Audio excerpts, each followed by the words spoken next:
Welcome to Week in Horror. You gotta be fucking kidding. The only podcast that will feed your horror need.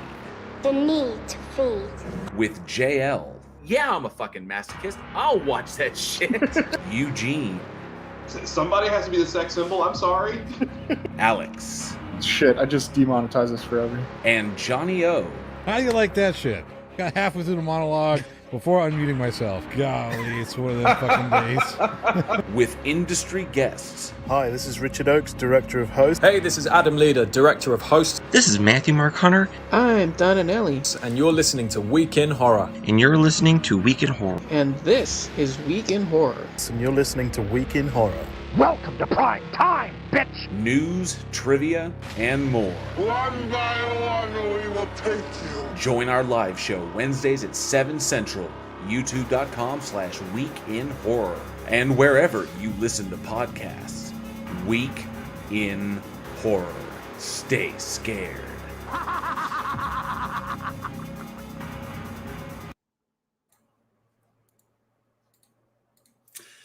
Well, hey, welcome back, horror fans. It is Wednesday, 7 p.m. Central Time. That means it's time for another episode of the Week in Horror podcast, the only podcast that lost it when Wizzy kicked it in the ass. And if you're listening to us on your favorite podcast host, don't forget that you can join us here for our live show on YouTube.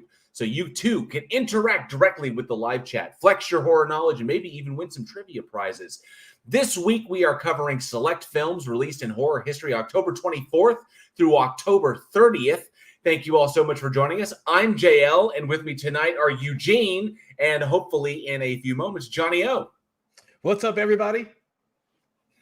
So, man, oh man. I got to say, we are incredibly honored to have joining us this week to nerd out on our horror selections. He is known for Spookies, Street Trash, and Hell of the Screaming Undead. Actor, writer, and producer, Frank Farel. It was shaped like one, but it was... Pardon me?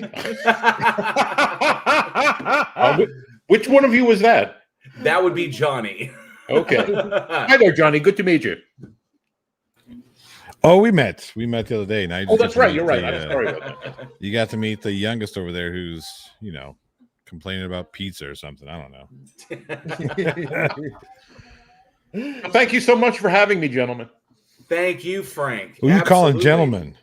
Must be at least one or two. Must be talking to Eugene over there. Yeah, Eugene's the gentleman here.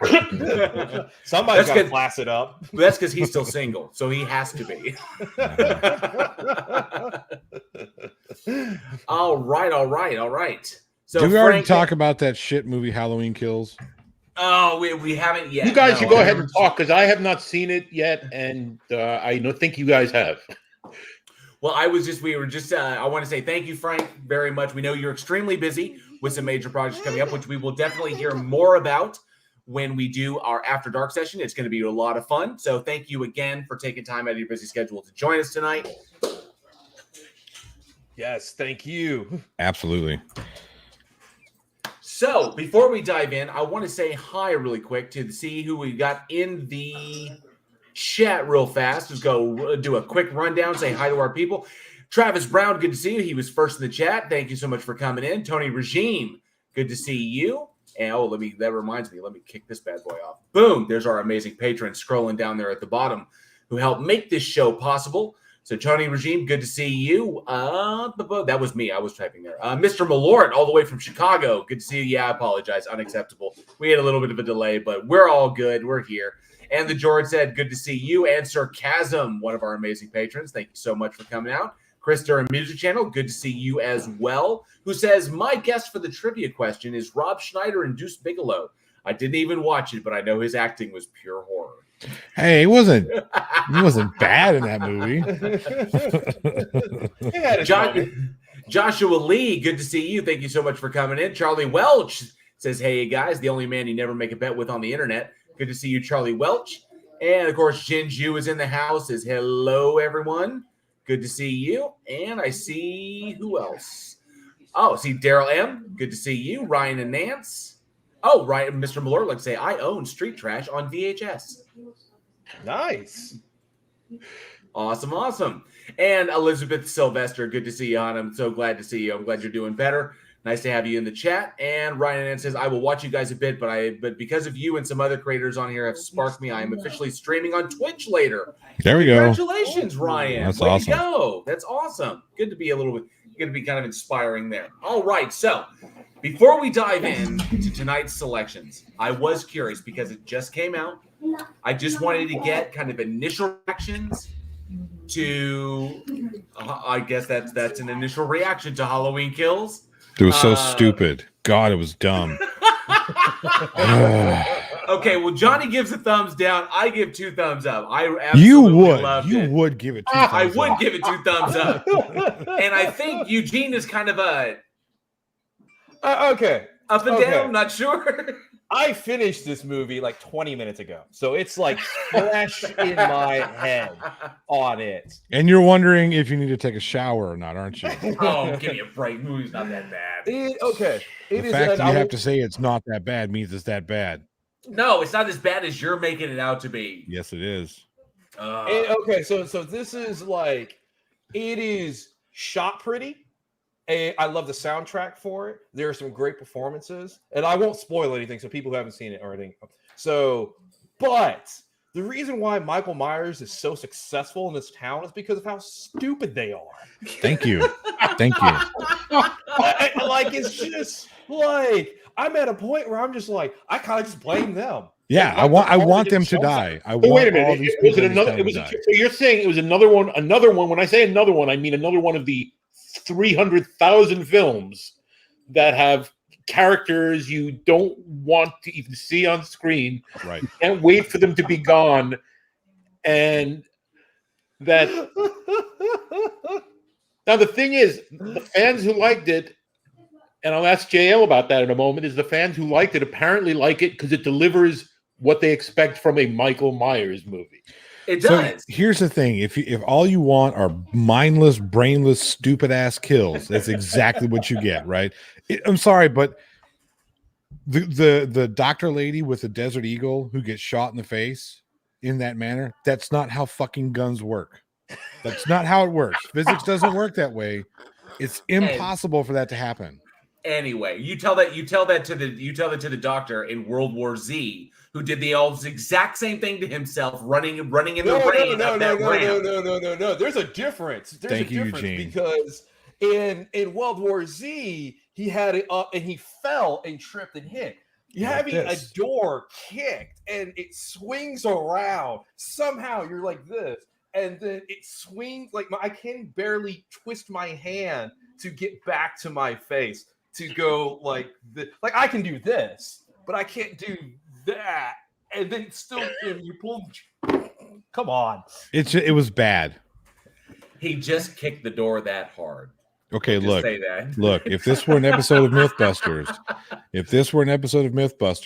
this one would have been busted. Anywho, I did enjoy it. I don't want to give too many spoilers away because Frank hasn't seen it. Frank, I will ask you: excited to see it? Not excited? All right, this is blasphemy, but especially the recent sequels and remakes, I just feel everything from the 80s has been like covered again and again and again and again and again and again. With remake sequels, etc., and with people making imitations and still making them at this very minute. Obviously it was an inspired period. A lot of people are inspired by it. They want to make films like that because that's what they were inspired by. But I think we need to move on and find a new set of horror tropes. I agree. We're in that group, guys. Look. Look, I just have I got a film out now called with my name on it called The Hell of the Screaming Undead. So what can I say?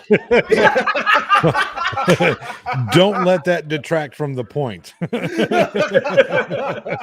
I'm looking forward to it. I mean, I think as long as it's done, as long as like remakes or if you want to call them, continuations or like Fede Alvarez. Fede Alvarez did wonders with Evil Dead. And I thought it was a beautiful continuation of that story, an absolutely amazing addition to the Evil Dead franchise. A beautiful continuation of that story that looks exactly like Evil Dead 2. It didn't look like no. Oh, I know. It was just a magical coincidence that somebody's right hand got chopped off and affixed with a fucking chainsaw. Magically coincidence. Nonetheless, okay. That's an resident cynic here. You have to have a chainsaw. You have to exactly. Yep. But nonetheless, you know who has it? You know sometimes who it has can be that? done well, sometimes not. Bruce I mean, Campbell. you look like you look Jamie Lee, John Carpenter, Tom Atkins, The Fog, and you look at the Fog remake, and it was absolute trash. It was just like soulless and just unnecessary. But you have movies like Evil Dead, and then you get something like what Alvarez put out. That was really, really good. We hope to do or the Maniac remake. Joe Spinell's film I thought is one of the great video nasties of the 80s, and then of course the one with Elijah Wood, absolutely amazing. As long as it's handled correctly, because so few people can handle it right, I think, or they just can't. They don't grasp the source material well enough. Remakes are not bad just because they're remakes. Although I have to say that I'm not in line with the mentality that we should remake something simply because it was a popular film 10 or 20 or 30 or however many years ago. Because some films deserve a remake and it would be interesting to do it in other films. It's not even that the original is so great. It's just that, like, well, it was never a great film or a great idea to begin with. Why not come up with something better than this? Right. Yeah. I mean, okay, so two points. Yes, I agree with you about remakes to a certain extent. I mean, there are some that, that like The Thing. I'm sorry, but the Thing is vastly better film than the original. It is version, right? Largely because it uses the idea of the original story that the right, exactly. Shape. Right. So what they did is they took the original story and they said, hey, you know what? Let's tweak it a little bit. Let's add a little sci-fi element. Let's add, let's continue that impending doom element. And they took the things that really worked with the original and then made it just vastly better in the remake. But you take a look at like Halloween Kills. My biggest problem with this film is that there was no plot. Or I'm sorry, the plot was like it was like, come on, guys. This movie is obviously a direct continuation off of the first film, but you're not the first person to I think might have missed this. Now I've seen the movie 3 times already, so the point. Can't believe you subject yourself to that much torture because I liked it a lot. But the one thing that I really think that they nailed, and I'm looking forward to let me make this illusion. The film felt very much like Pirates of the Caribbean: Dead Man's Chest. In that the film itself felt like a bridge, like it's a bridge between. It's a filler film. Yeah, it's a bridge. From what I know, isn't it part of a supposed trilogy? Yes, and Halloween Kills comes out next year, and so this one takes place Halloween night of 2018. Halloween Ends will take place in 2022. So there's going to be a time jump in between 2018 and 2022. We don't know what's going to happen in that time jump or exactly what the focus of it is. But one thing that was very, very important that they dropped in this, and I didn't pick it up until the third one, is what David Gordon Green was trying to do. Was he's basically turned the plot that the thing is not Laurie's story. It was never about Laurie Strode. That Laurie's whole dynamic, that her whole story, the thing in her head was that Michael was deliberately targeting her, and he wasn't. No, he was killing everybody. Michael kills everything in his path. So. But Laurie's lived her entire life like she was his target, like she was the focus, like these two are inextricably linked. They're not. Michael doesn't view it that way. Michael's never viewed it that way. It's just this is Dr. Loomis sort of feed that to her to a great extent. I think Loomis might have played into it because he didn't know why the naked obsession, but she just he did seem to kind of hyper focus on Jamie Lee Curtis, even in the original, right? Michael Myers hyper focused on Laurie Strode. Well, I mean, he's the third most important character in all those films that she's in. Right. So I will agree that Loomis may have fed into that, but it goes to show obviously the failure of the system. And everybody's got their own take on it. But no, because Michael doesn't talk to anybody, no one really figured out until the sheriff, not Brackett, but the new sheriff, figures out it's not that he was gunning for, like, because everyone's like, how did he wind up at Laurie's house? How did he figure out where she lives? He obviously knew. He's like, no, the doctor took him there. That's it. And then he just did what he does. It's like he literally set a great white shark loose and said, go do what you do. Michael doesn't care who he's killing. It was never about Laurie. It's always about getting home.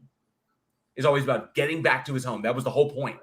And I like that they've changed that dynamic because it changes the dynamic of Laurie. Yes, she was the final girl, but she's not the final girl for the reasons that she thought she was.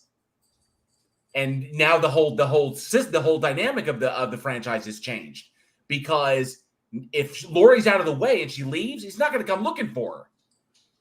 Which I think that's interesting where they're going to go with that. I've heard Jamie Lee Curtis is only in this film for a short amount of time overall. She definitely has a diminished role in this. And so I'm guessing they're going to boost her role for the finale. I'm thinking so. I'm really curious to see where it's going to go. Prediction-wise, I think Jamie Lee Curtis is going to be off early to first, either the end of the first act or the beginning of the second act of the third film, and then her granddaughter is going to be the final girl for this trilogy. For the next one? Well, yeah. I'm actually thinking she'll probably sacrifice herself to save her daughter, some sacrificial act of falling out. It'll be something where it's questionable, so she'll like fall out of a building or another fire situation or something. She grabs Michael and they go off through the window again. Go through the window or something like that. Now that is a trope. That is a trope that they did explore, the reflection window looking through the glass, the reflection of the glass, and all that stuff. So that was a trope they explored. But I mean, overall, like I said, this one was filler. This one was just let's get to the third film. Get to the third film. And there were so many ways they could have done it better. There were some things they that were not set up in the original film. Were not set up in the original film that came to fruition in the second film. Like, come on, it was just lazy writing. This whole, you know what? I can't talk about it without spoilers, so I'll just save it. I'll save it for later. That's how. I hear stuff like that. And I guess it surprises me. It's always surprised me when certain popular franchises or supposedly like top writers or directors will like leave something like in the film that's just so wrong or misplaced you question their judgment. But in the case of something like this franchise is still a big money maker. Sure. Yeah, absolutely. And you'd think, and they're giving it more. It's interesting because the films went through sort of a period where I think only the horror fans were sticking with them for a bit primarily, and I think the public has more recently, with even from with the Rob Zombie films, etc., became more invested or aware of the series again. Mm-hmm. Yeah, because we started getting to it was like Halloween 6. And even it kind of felt like with like H2O, where it just more became fan service. Like we're just doing a movie. We're gonna put out a movie just making Halloween movies to make Halloween movies. That was Dimension, correct? The Dimension had it was that for the longest time, and that Dimension is known to do that. They'll hold on to a franchise for as long as they can. It'll come up, it's time to make a film where we lose the rights. They did that shit with Hellraiser for like 15, 20 years and just kept regurgitating shit movie after shit movie just so they can retain the rights in case something like Rob Zombie. Is that actually how those last few sequels came about? Yeah, that's exactly how they came about. Especially that one. What was it? Not Revelation. One right before Revelation. You're talking about the last two, right? Where Doug Bradley wasn't in them. Yeah, the first one without Doug Bradley. Oh, that was dang it. It's so bad I can't even remember the name of it. Was it Revelation and Judgment? Yes. Or the two without him, right? Yeah, yes. So it was Revelation. Yeah, I was thinking Revelation was the second one. But anyway, you see how they made that movie in like 10 days. And it looks every bit of a movie that was written, produced, filmed, canned in 10 days. It's awful. Yeah. It's just lazy writing. It's lazy everything, directing. It's just shit. And they did that because they wanted to keep the rights. So that's why we have Halloween 6 with fucking Ant-Man and some weird satanic ritual thing, and somehow like thorns are involved or something. I'm not 100% sure. Runes, there's runes in there. I'm not 100% sure. So, All right, Hey well, guys, let's do a bunch of peyote and write a Michael Myers film. Well, I think the thing to realize is nowadays, I mean, especially after the success of the Marvel movies, sequels, franchises are what every movie wishes it could have. Yep. Every single movie ever made. And so that comes down to, like, I mean, people are now thinking with that extended mentality. So Halloween, these movies in some form or another will probably be around for some time to come. I think. Yeah. The Myers verse. See, man, the only way it works, we got to get Michael Myers, we have to get Freddy, we have to get Jason, you have to get Pinhead, you got to get Ghostface, you got to get them all, right? If you're going to do the, speaking of, we got to get like Pokemon, got to catch them all. But if you're going to do a horror verse, you have to have all the big bad guys, all the critters, all the fucking, even gremlins. I wouldn't be surprised if some studio that was enterprising enough actually bought rights to all the characters and started a whole new franchise based on them being a part of the same universe. It'd be interesting considering it's not going very well for Universal right now, because every time they try to kick off their dark universe, their dark universal. I mean, because they what was it? It was Dracula, Frankenstein, the Mummy. None of it's working. The decisions on the films they made were really totally off center. I don't know what was going on.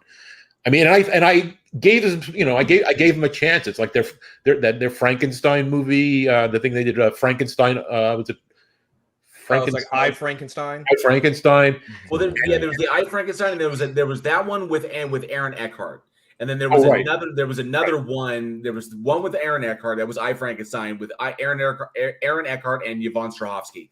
That was terrible. That movie was like abysmal.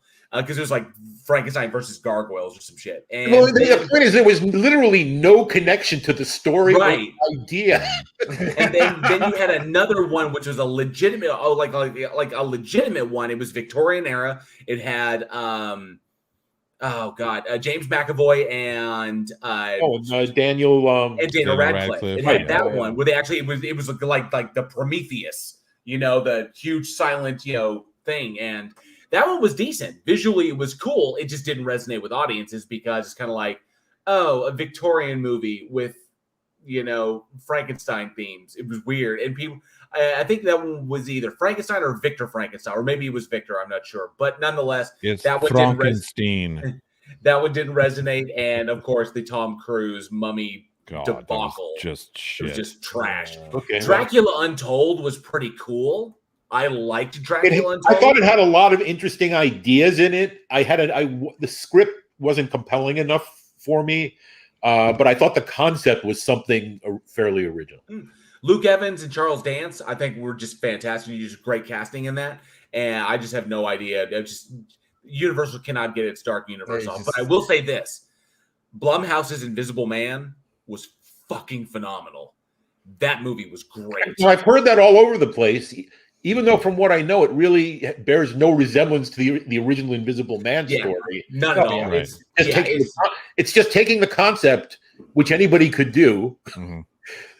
So then it was really well done. Elizabeth Moss was badass in that. See, the problem that these verse, and this will be the last thing I say before we get into the films we're here to actually talk about. The problem with the whole verse thing, the reason why the MCU works so well, and it's one reason and one reason only, and that's because of Robert Downey Jr. Because Disney holds the keys to the kingdom. No, it's because of Robert Downey Jr. Okay, Magic Kingdom. Yeah, Magic Kingdom. Yeah, whatever. I'll let myself out. You should. But if you look at Iron Man, if it wasn't for Iron Man, like they tried to do it 2 or 3 times with the Hulk. The Incredible Hulk, it just did like stuttered. And then Iron Man comes out.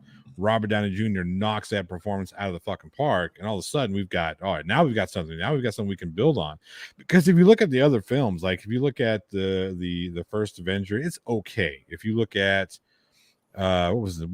Thor was pretty good. I mean, there's just little bitty pieces, but it all started. Well, I think the overall quality of those movies, even the worst of them, there's a certain level of craftsmanship, of design, quality. They're trying. They're trying. Right. But at the same time, and you could tell they had said, hey, look, we need to make sure that all these pieces fit in together into this big puzzle. Whereas these Hammer style remakes and the Frankenstein, all that, so they just like, make a Frankenstein movie that could be connected to the Mummy movie. Yeah, well, that's hilarious. Yeah, at one time, sequels, like, continuing a story, you could just do anything you wanted for the next film because there was no real allegiance that you felt you were owed to it. Mm-hmm. Oh, and it's like shit. Like, let's shoehorn Jekyll and Hyde into the Mummy movie just because we need something in there to try and just like that was the worst. Ooh, that was just Russell Crowe. It was like, so Russell Crowe is like bigger, and so Russell Crowe basically went from playing Jekyll to himself in the film, and I'm pretty sure at a point in the fight he hit Tom Cruise with a phone. I was going to say, did a phone come in there? I'm pretty sure there might have been. I'm not sure. That's hilarious. All right, but let's see what the audience has to say. Then we're going to dive into these movies right quick. So let me check here. See, so I think we have some new people come in. So Travis Brown says, "I want to say to Frank that I learned about what happened to Spookies from Joe Bob." Very cool. Travis Brown says, "I like Halloween Kills." Sarcasm says, "I have you all know I'm growing out my goatee just because I feel face naked watching this show." Jinju asks, "Is it plot hole? Is it break out the lie so bad or just bad?" Just bad. just bad. Okay. Bad. It's not fucking, what was the name of that? It's not any one of those other shit movies we just named bad. So Sarcasm says, "There's never been a successful plot in any Halloween film. The attempt always fails. Just chase and kill, please." Well, come on. The first two, had successful plot in there, but then after Season of the Witch had a good plot, but then 4, 5, 6. The thing is with those films, I think to a certain extent, you're not so much depending on the actual plot. You're depending on how individual sequences and how they flow and how they go, how it leads into the next sequence. So you're the action is the content. Definitely. Yeah. Obviously. Right. And I see H. Jasper E has joined, one of our amazing patrons. Thank you so much, H. Jasper. Good to see you. Clifford Reynolds says, "I saw House on Haunted Hill in theaters. I was legitimately spooked." That one actually kind of spooked me a little bit as well when I saw it back in '99. Joshua Lee says, "In my personal opinion, there are some stories on the SCP side that could be great movies." And I don't doubt that. SCP is kind of a creepy pasta. Everybody contributes their own kind of writings to online. It's like an online database. Really interesting stuff in there. As far as like resource material. And I see Tony Regime. And Joshua Lee asked Jail, "How was Monos Returns?" I don't know because I haven't seen the sequel to Monos Hands of Fate. And there is a sequel to it called Monos Returns, came out in 2018, and I haven't seen it yet. So that's the most I'm doing after the podcast. That's the most shocking part about what you just said. Not that there's a sequel to it, but that you haven't seen it. It's not by the same. It's not by the same makers, as far as I know. I could say I have no details on it, so I'm morbidly curious. After I watched The House While the Master's Away, after that stuff, and I wish those big hands would just push him over, But yeah, I mean, after the first one, I'm morbidly curious about it. So, and who else? I think saw someone new in there. No, I think I got everybody. And yes. Oh, I can't say that, Travis, because that's a spoiler. So I want Frank. Frank hasn't seen it. I want Frank to be surprised when he sees that. Von Helsing with Hugh Jackman was not bad. That's not a spoiler. Oh, amazing! All right.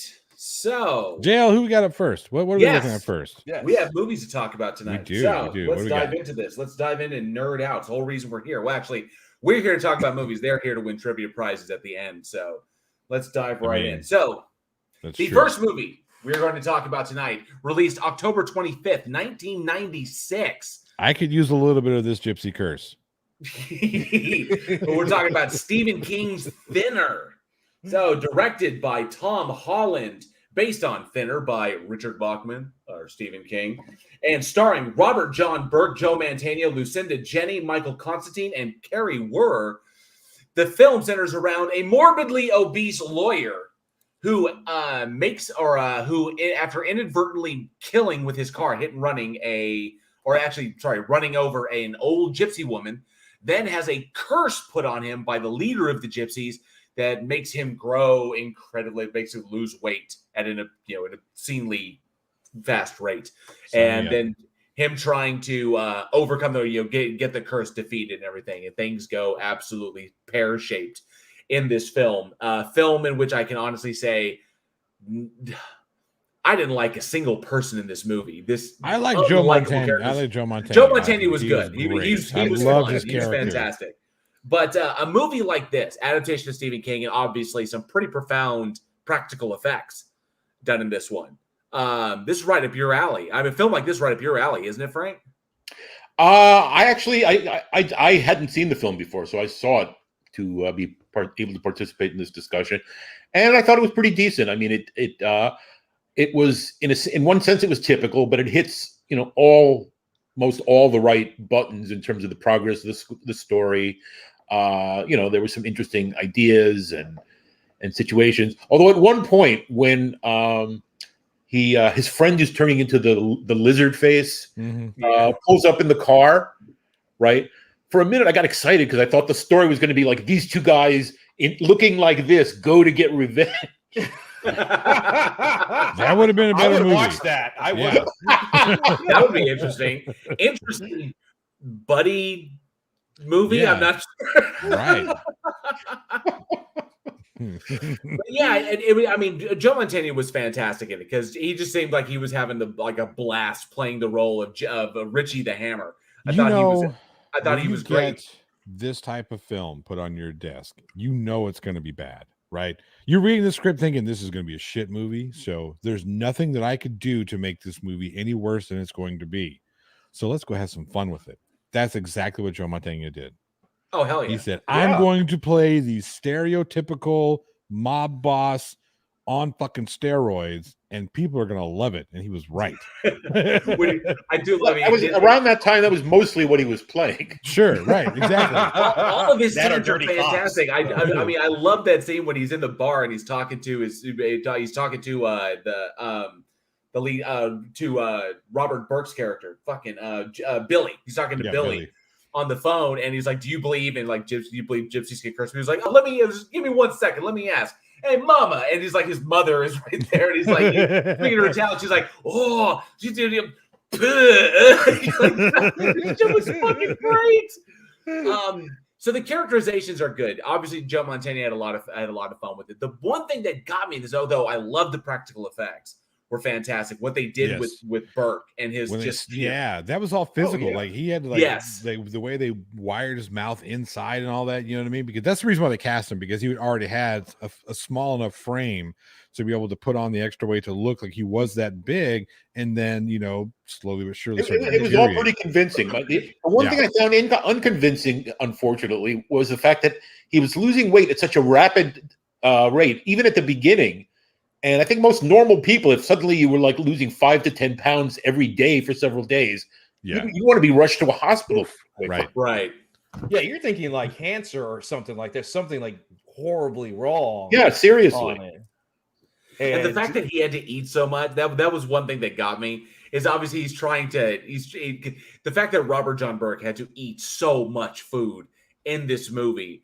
And usually just like in the most disgusting ways, to be perfectly honest. It was kind of gross, but that was the thing that got me. There were moments, there were characterizations I liked. There were things like the practical effects were solid. The writing wasn't half bad either. Okay, the guy who played Teddy Lemke, the old gypsy, I thought he was good. Michael Constantine, who's an actor that I saw all the time in the 70s on TV. And I didn't realize until I saw the credits at the end that it was him. So there were a lot of good things on here, but there was something about it. Other than Joe Montana's character, because he's, I guess he's just, nothing bad is going to happen to Richie. So he's just, I'm in here to just get this shit done and then I go. Yeah. But everybody else, I couldn't root for a single person in this. Everyone in it is just unlikable, self-centered. I mean, maybe that's the point of the story. But so I'm sorry. Go ahead. It is. I mean, I think it's a cautionary, EC tale of like justice story to some degree.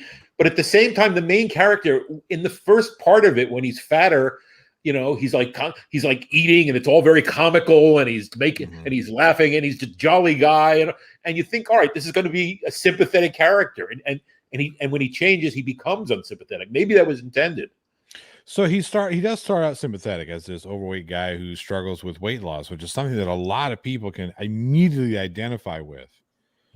And then if you look at the familial issues that happen, like obviously this type of thing, there's a rift between the husband and wife, and then daughter is kind of concerned about health of daddy, and she can see that there's things going on with mom and pa aren't getting along so well, so I got to go down and do more things. But there's all kinds of conversations that go on in there, and then when the accident happens, that's when everybody becomes like, fuck you guys. Like, if you look at Billy's character, he gets put in this situation not necessarily because he wants to. He didn't intentionally kill that woman, right? But when it happens, you got to think about it. If you're in that situation and you've got a buddy who just happens to sit on the bench in the small town, and you've got the judge and the investigating officer, the judge and the cop, and you've got a cop that's you've worked with to help put people away. You know what I mean? What are you gonna do? You're like, nah, I don't want to. No, go ahead and throw the book at me. Well, here's something I want to ask you guys. There's a whole sort of like there's a subplot with the local authorities and the gypsies, and they're concerned about these gypsies and their frauds and all this other shit going on. But they acted like there's a real gypsy problem. I haven't heard of a gypsy problem in this country in like 100 years. You come over here. Time out from the game. Okay. Not a gypsy, not gypsies as in the type like the magical gypsies, the one that put fucking gypsy curses on. But we do have a gypsy problem in DFW, Fort Worth specifically. I've dealt with them. It's the Irish travelers would be the more I've heard of. I sort of see them as sort of separate from what we think of as gypsies. Right. These cats in the movie, these were Romani. Yes. Yeah, they're your go-to gypsies whenever you think of gypsies. Your classic movie gypsy is essentially what they were. Sure. They had a similar structure. There was a gigantic lady who was the queen of the gypsies. Used to come to the store I worked at all the time, trying to fucking steal shit. Well, this took a turn. This did take a turn. Anyways, I mean, that was the one thing. That's the one thing that stood out to me. Is like even then. Even then, it was hard to identify with anybody. I mean, I understand the plight. I mean, I also am a big guy. I understand the plight of individuals like this, but I guess maybe it just it's not considered one of King's better short stories, and I don't think made for one of his better adaptations. That's just me. It's difficult to adapt King. Well, I mean, this came out. You can pull it off. I mean, I think Darabont and Flanagan. Why do you think it's difficult? Because I think it's difficult to some extent because he writes a lot of stuff that's such a tangent from the main story, or stuff that would be cinematic or be that's what makes it be conveyed properly. Meaning there might be like 15 references to something in a paragraph. That's all right, how do you work that into a film? You don't. That's the adaptations take a different route.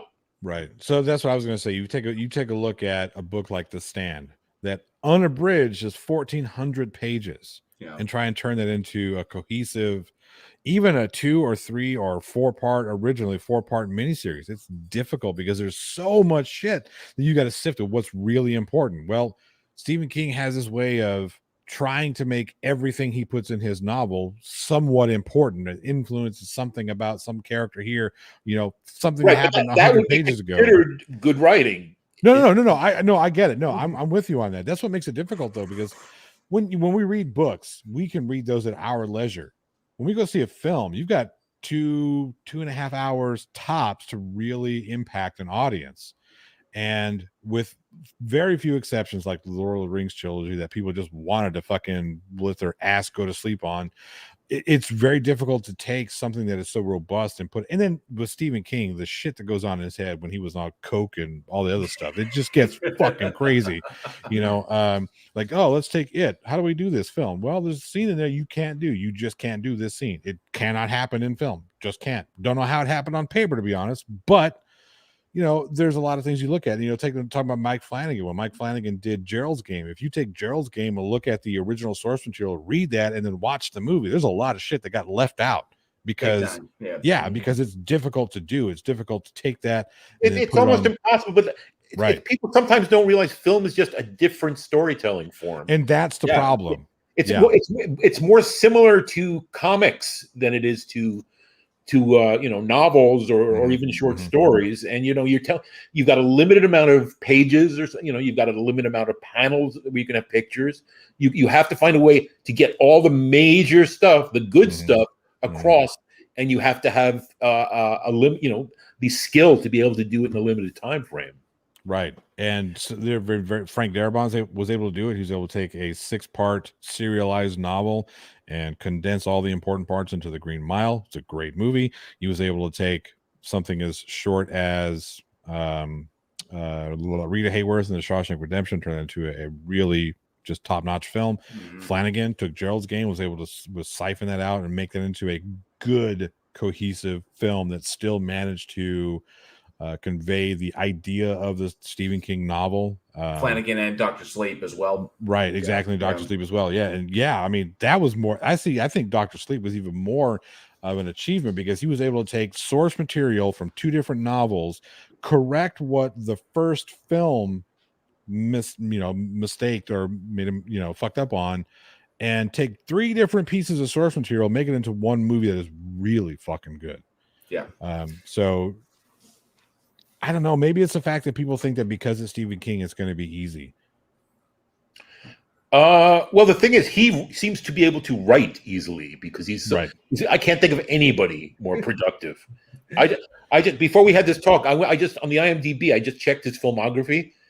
He says there are 14 films from Stephen King stories now in production or post-production, and another 10 that are about to start.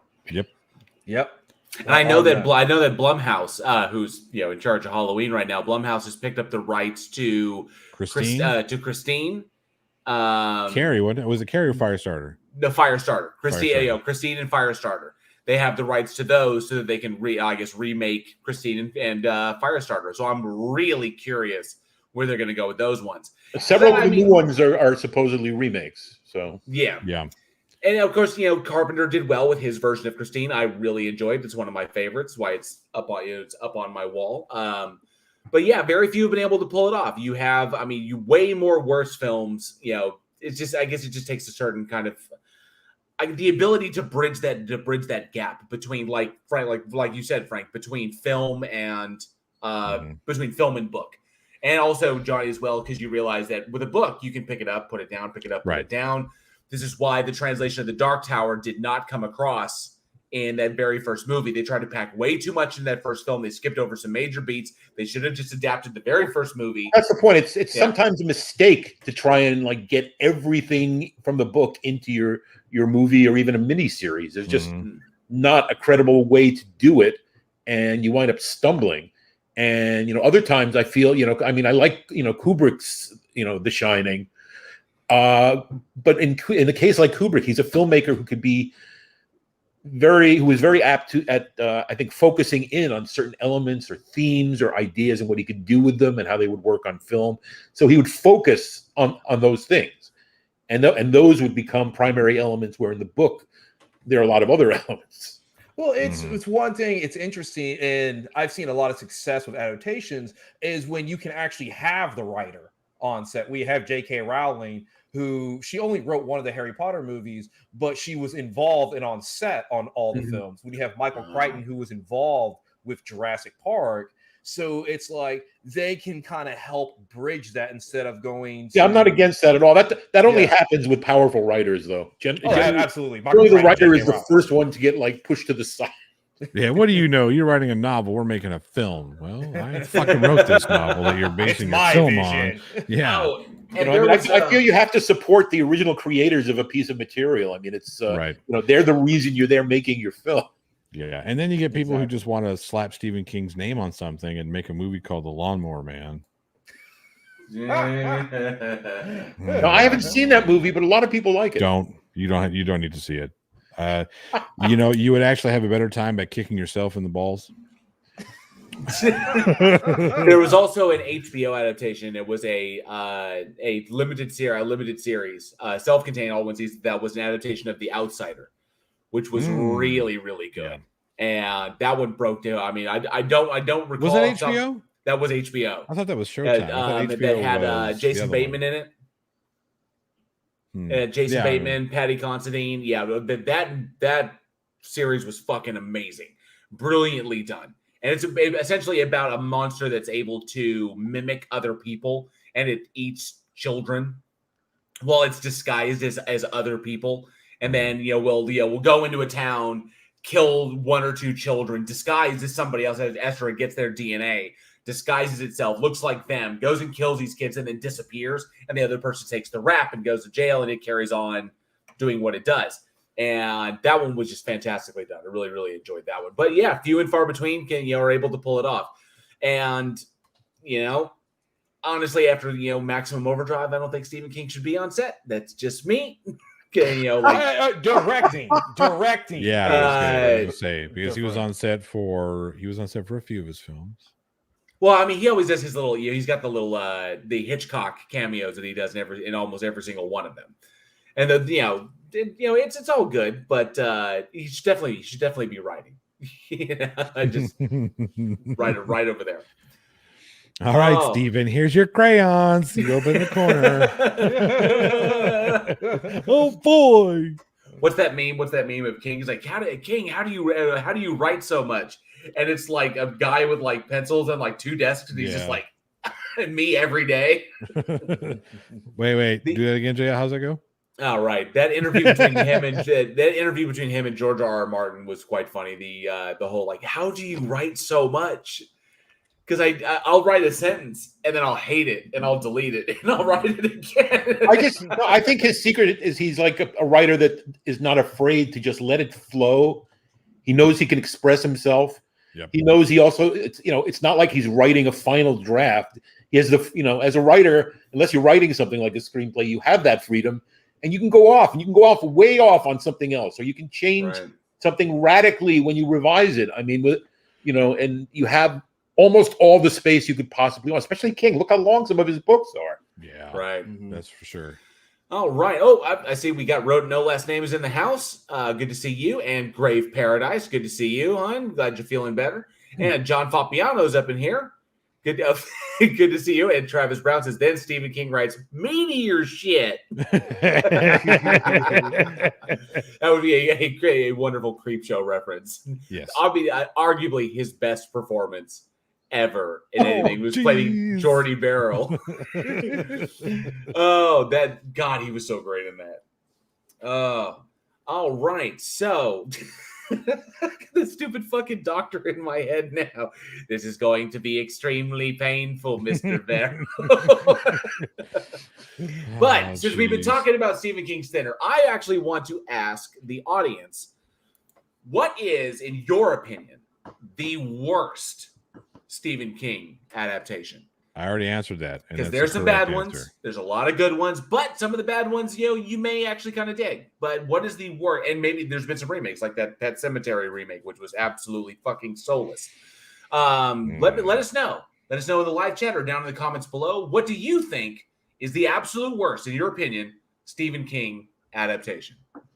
Or hit us up at weekinhorror@gmail.com, because Alex still has that newborn and really, really, really needs that reading material because he's going nuts over there. When he's hiding, taking a shit, he needs something to read. All right. So Eugene, I know you love this one, and I love giving you these types of movies. Oh, wait a minute. Wait just a second. I have to look at something. I'm curious. I have to. What are you looking up? You know what? You mind your own business. All right, there we go. Would you look at his face? I think. Go ahead, Eugene. Go ahead, Eugene. What do we got? So next up we have Q, The Winged Serpent, that was released October 29th, 1982, directed by Larry Cohen, and it stars Michael Moriarty, thank you. Candy Clark, David Carradine, and Richard Roundtree. And in a nutshell, they're in New York City. And you got a giant flying creature that snatches people up, and shit gets real. I love the fact that Kill Bill and Shaft were in this movie together. It's fucking amazing to me. That's true, yeah. I love old school David Carradine. And I'm talking, he was on a TV show Kung Fu, and then he comes back with Kill Bill. But there's a nice stretch of 80s movies that he's in, and he always plays a cop. One of them is called like Future Cop or something like that. Mm-hmm. And he uses the Nintendo Power Glove to go kill bad guys. It's fucking amazing. It's so bad. If you ever get a chance to see that movie, it's amazing because they're like in downtown LA. Downtown LA, high speed chase on a highway like the 405 or something like that. And then he rams them off the highway and they fly into a canyon and blow up. Future cop. He's a cop from the future. Well, I'm glad we got to talk about this one, and I'm so glad that Frank is on for this one because this is a Larry Cohen film. And we were chatting about this when we were doing the breakdown on Sunday. Yes. Are you? Oh, you're waiting for me. Well, I saw this film in its original run in Times Square, and I was, I had become somewhat familiar with some of Larry Cohen's films at that time, and I found him an interesting filmmaker because I know he was very commercially minded. He was very concerned with that his films made money. He only made or attempted to do very commercial types of films. But he came up always with like amazingly unique twists on, what would be considered, I guess, pretty standard material in many cases. He would find a new way to bring something out of it or to do something that's nobody had quite done before. I think his films can be uneven. Some of them I think are really good. Some of them I think are a little less wonderful. But I always gave him a lot of credit for his originality and his story instincts. I really do happen to dig. I myself, I agree wholeheartedly. Larry Cohen's body of work, especially It's Alive, is one of my faves. And I enjoy what he brings to it. And I also have to agree, especially in Q, because Q how to put this? This is a story about a con man, about Michael Moriarty's con man. He's like a low-level street hustler, does jobs here and there. He's a wheel man, doesn't like using guns, doesn't like violence. He's pretty much just the guy who's just, I just take my slice of the action. I do as little work as possible. Just a nobody. And it's his story. Meanwhile, there's the giant winged god Quetzalcoatl is attacking the city and eating people. So there's that, and it's interesting because it felt to me that there was more emphasis on Michael Moriarty's character and his arc than there was on like Quetzalcoatl, on the winged monster. There was, from what I know, Cohen had a very, very limited special effects budget on that film. Yes. Well, what I noticed is a lot of the flying scenes when the Quetzalcoatl is such a pain in the ass. When Q is flying into the deal, they flipped it so they could get both sides. And it was just like the reverse of the thing. So it would come in and be like, oh, and it would fly over to the left. And then they would flip it. So you do the exact same motion in reverse on the right. And I noticed that they did that a lot. So well, you do what that's what I meant when I said Larry was very commercially minded. You save money where you can. And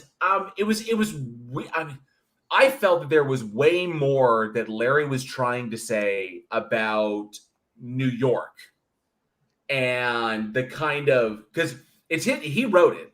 So the relationship between Michael Moriarty's character and the cops and the public, and basically how things are kind of dirty at the street level in New York. And kind of, well, like, I don't want to shit on New York. I happen to love New York. I just love the town. I love it a hell of a lot more than I love LA. But it seemed like it was a commentary film that happened to have a giant monster in it. Well, you can say it was. it actually at the time it got mostly bad reviews, but the critics did notice that it had social commentary. They were they mentioned it. They were aware of this. And that's the one thing that set it apart for me. Otherwise, I would have chalked this up to just another, a bad monster movie where it's just like, hey, it's a monster, and this is not great, and like this. But it was the performances. It was Richard Roundtree. Fucking Shaft is up in there, and you got and he dies, which is wild. And no, he doesn't. No, he didn't get eaten. That boy got pitched off a building because that's the only way you're gonna kill Shaft. But you Shaft throw can him off bounce. a building. You understand? Shaft can bounce. So you got that, and then you got David Carradine, Kane from Kung Fu, and then you got the relationship between them. Especially what struck me was the big negotiation scene. Michael Moriarty's character comes in, he knows where the nest is. That whole conversation in that was very interesting, and it feels like that was the centerpiece of the movie.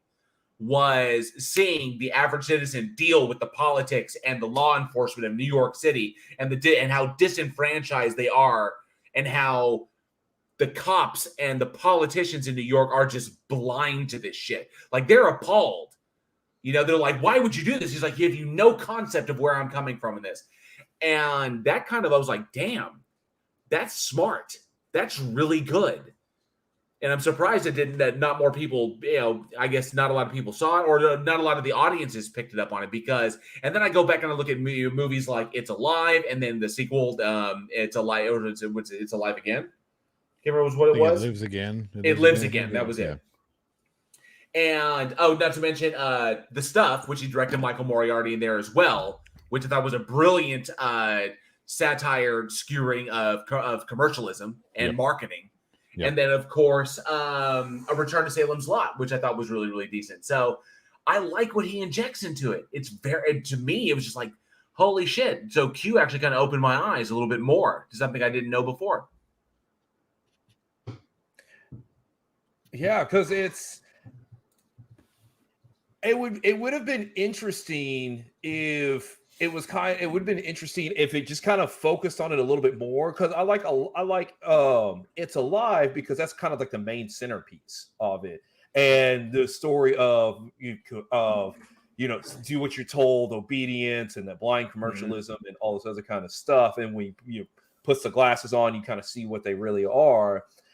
I would dive into the commentary on it, and then every time I saw Q, it just kind of took me out of the commentary on it, because then it becomes a monster film versus how like the aliens were actually, I felt like the aliens were actually part of the system. Are you saying the storylines weren't welded together closely enough, or yeah, that's what, like, I understand, like, he went to the police and he's trying to negotiate the police and trying to get the police to believe him and everything, but yeah, I felt like the two storylines could have been woven better. You think it would have been better if it wasn't a monster and maybe it was like a serial killer flick? If it was a little bit more grounded, it would have been more typical. See, that's the charm of it is that it's one kind of a movie, and then suddenly there's a flying monster in it. Right. It's like that's what you're expecting. Okay, so is kind of an intelligent move, though, right? So instead of you making it that serial killer, which, okay, I can, we're stepping into something that's completely out there, it's real far fetched. Which, I mean, again, when you look at the Larry Cohen's films, that's like the underlying genius of what he does. He takes these like bubbling up shit from the ground. Hey, let's eat this. Who the fuck would do that? You know what I mean? It tastes good. It tastes great. You know what I mean? It's just that crazy concept that he throws into his films to use as a piece to drive the commentary. I think that's he wrote the film Phone Booth. Yes, right? Phone Booth. Cellular. Something like phone booth. I mean, I can imagine him going in and pitching this idea for phone booth. Well, there's a guy on a phone in a phone booth for the entire movie. That movie, I'm sorry, Phone Booth was amazing. Right, but the point is, it's a great concept, and if it's the thing is, it's like you can look at something that simple, that simple situation, and make it like epic in proportions if you know what the interesting elements are and how to make a story. Mm-hmm. Best part about phone booth, Captivity, and Cellular, which is interesting, is a lot of his movies center around power dynamics, which I think he has a real interest in. Essentially, individuals either expressing their power dynamic over other people, or the struggle for power dynamics between people who have diametrically opposed viewpoints of the world. Right. And I like that he brings that. I like he has that narrative and he works with it so well. Well, that's like the underlying, again, that's the underlying theme of just about every one of his films, is that power dynamic, how it gets exploited, whoever's doing the exploitation, like in Phone Booth, the power dynamic is obviously sitting with the shooter and he exploits that power. He makes his victims do what he wants them to do, or he kills them. Pretty impressive power dynamic there. Same thing with, you know, the power dynamic of the monster in New York. And that's what it is. He finds a story within, he finds who has that dynamic, who has that authority, who has that power, and he exploits it in his film, which is, I mean, again, part of what makes his storytelling next level. It was what makes it at least entertaining. Oh, I mean, absolutely. Because think about New York City in the 80s and how, like, there was the high crime rate, the high gang level rate, police corruption, like beyond, and really kind of showcasing that centerpiece of, hey, this is how New York City is on it, instead of something where it's some of the stuff where it's more like nation or global wide. It's just, hey, this is how I want to save New York City. And then we're just going to have an epic shootout on the Empire State Building. Chrysler Building. Oh, Chrysler Building. Chrysler Building. Because of, you know, because of King Kong. God damn it. Because of King Kong. It wasn't for King Kong, we wouldn't be doing shit like that. That's what I dug as much about it. I love that it kept you on your toes. And I dig that all of Cohen's work has done that. He has essentially, I would say, it's like, oh, I wasn't expecting that. And that's what he delivers, which is really, really good. I think it's really, really important to do so. I want to say a real quick hi to President Starscream who joined the chat. Good to see you. Thank you so much for joining us. And Tony Regime is a Larry Cohen lover. Has made one of my favorite films. Very cool. Let me ask you this. Do you think that Q is the American version of Godzilla before Godzilla was made by Americans?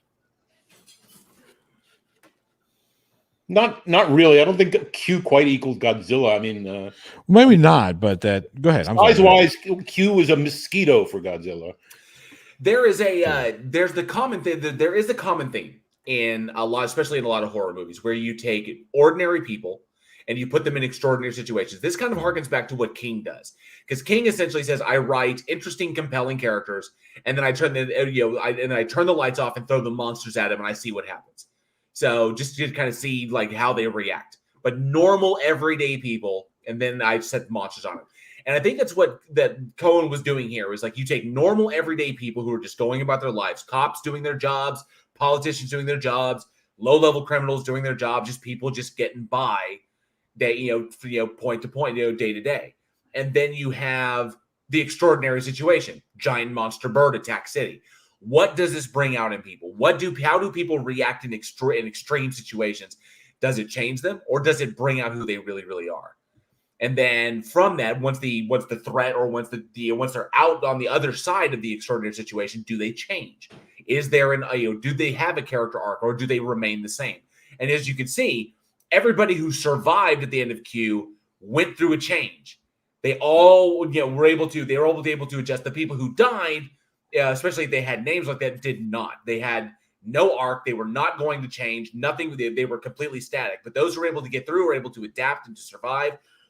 Carradine's character, that cop, he makes it through, and he is fundamentally altered at the end. Same thing with him. He's like, you know what? After all this bullshit, even Michael Moore, he's like, I'm done. I'm giving this up. I'm going legit. I'm going to try and get my girl back, because he knows what's important at the end of that.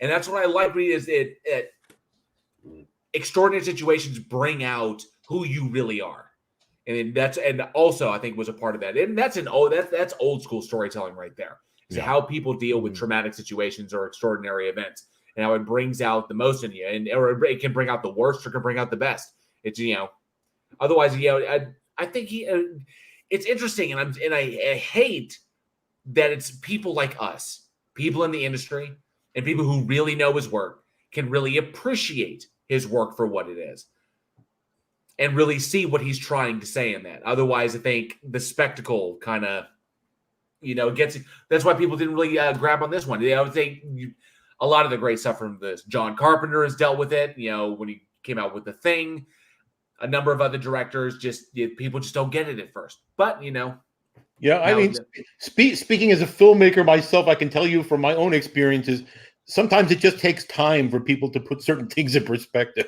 Mm-hmm. Right. Mm-hmm. It's almost sometimes when you get something that's ahead of its time, the world has to change and people's viewpoints change. Then all of a sudden it's like, oh, now I get what you're trying to do. That's what we were saying about last week about God Told Me To.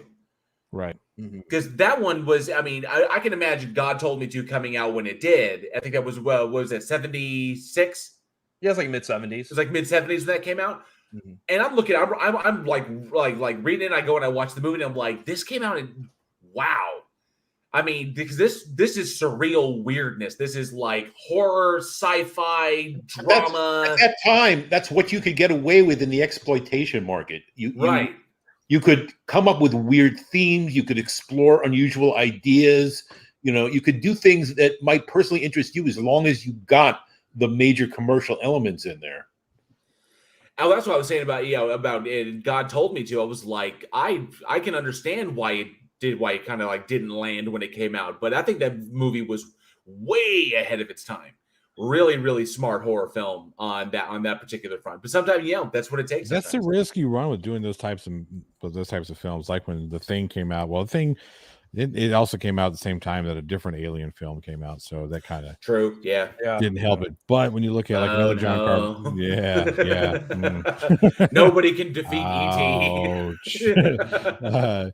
But if you take a look at like They Live, for instance, with John Carpenter, that was too introspective at the time, right? Nobody appreciated that film for what it was. 20 years later, it was like, oh man, that was a huge commentary on capitalism, the Republican takeover, et cetera, this, that, and the other, Republican politics. And then people started to appreciate it for what it was, the conversation was happening, which you run into when you're making a horror film that is huge and heavy-handed, not heavy-handed necessarily, but definitely has the conversation, the whatever, social, political, or whatever type of conversation you're trying to have, it might be too close to home at the time. Like when you're making a horror film that's a conversation about the shitty things that are wrong with New York City, and those shitty things that have been wrong with New York City are relatively new. I'm not saying they were new, but they were relatively new, starting to get attention of across the nation, with like Eugene was talking about city cop corruption and crime and all that stuff. It's too introspective, and people are thinking, man, we don't want to go look at a movie that reminds us of where we are right now. And then 15, 20 years later, like, man, that really was a really interesting conversation about the problems that New York was having at the time. Yeah, that was something you could tell that he understood. Another movie, not necessarily a horror movie, but when Starship Troopers came out, and a lot of people said this movie's pro-fascist. Like, why would you try to create something like this? And it wasn't until even 5-10 years later people started saying, it's like, no, this is actually, he shows you the vulnerabilities of why fascism wouldn't work. Well, I have to say, when it first came out and I saw it, I realized it was a satire. So, well, it's Paul Verhoeven. That's all he does is satire. Everything he does is satirical. Everything. Oh yeah, RoboCop. Yes, OCP. Yeah. OCP. Yeah. Well, because on top of that, because Paul grew up under the Nazi regime in Denmark, right? So he experienced that firsthand, a totalitarian government, and he just used it in Starship Troopers. That's why there's so many Nazi symbols on their uniforms. Oh, totalitarian commercialism, totalitarian capitalism in RoboCop, essentially what OCP was. Yeah. That's fucking that's wild. On that. But we've talked about several Larry Cohen films. Mm-hmm. And I actually want to ask the audience, what is your favorite Larry Cohen film? He's done so many great ones. We've talked about They Live and stuff, and we talked about Q. We've talked about some others. What is your favorite Larry Cohen film? Let us know in the chat below. They Live? Did you say They Live is a Larry Cohen film? Oh, sorry. That was a Carpenter film. I sorry. I got ahead of myself. I started thinking of the glass sacrificing. My bad. So, anyways, retract what I said, because sometimes sometimes words escape me. But what is your favorite Larry Cohen film? Let us know in the chat below or email us at weekinhorror@gmail.com. Definitely the stuff.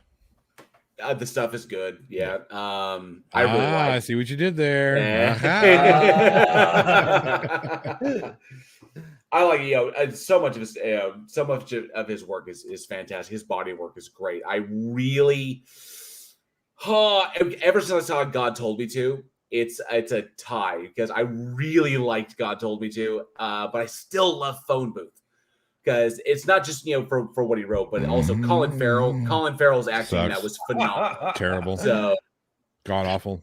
The best part of that movie is when the prostitute comes up there and bangs on the window and says, "Oh, now you made me hear my dick beating hand." And Colin Farrell says, "Well, I'm pretty sure you're just as good as the other one." That's the best part of the movie.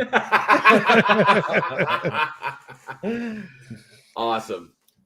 All right, Johnny. What do we got next? I don't know. Some silly movie called The House on Haunted Hill. 1999. It's a remake of the Victor Price film. Supernatural horror film directed by William Malone, starring Jeffrey Rush, Famke Janssen. She's nice to look at. Tay Diggs, Ali Larder, Bridget Wilson, even though she's not in it very long. Peter Gallagher. She is. And Chris Kattan. What is love?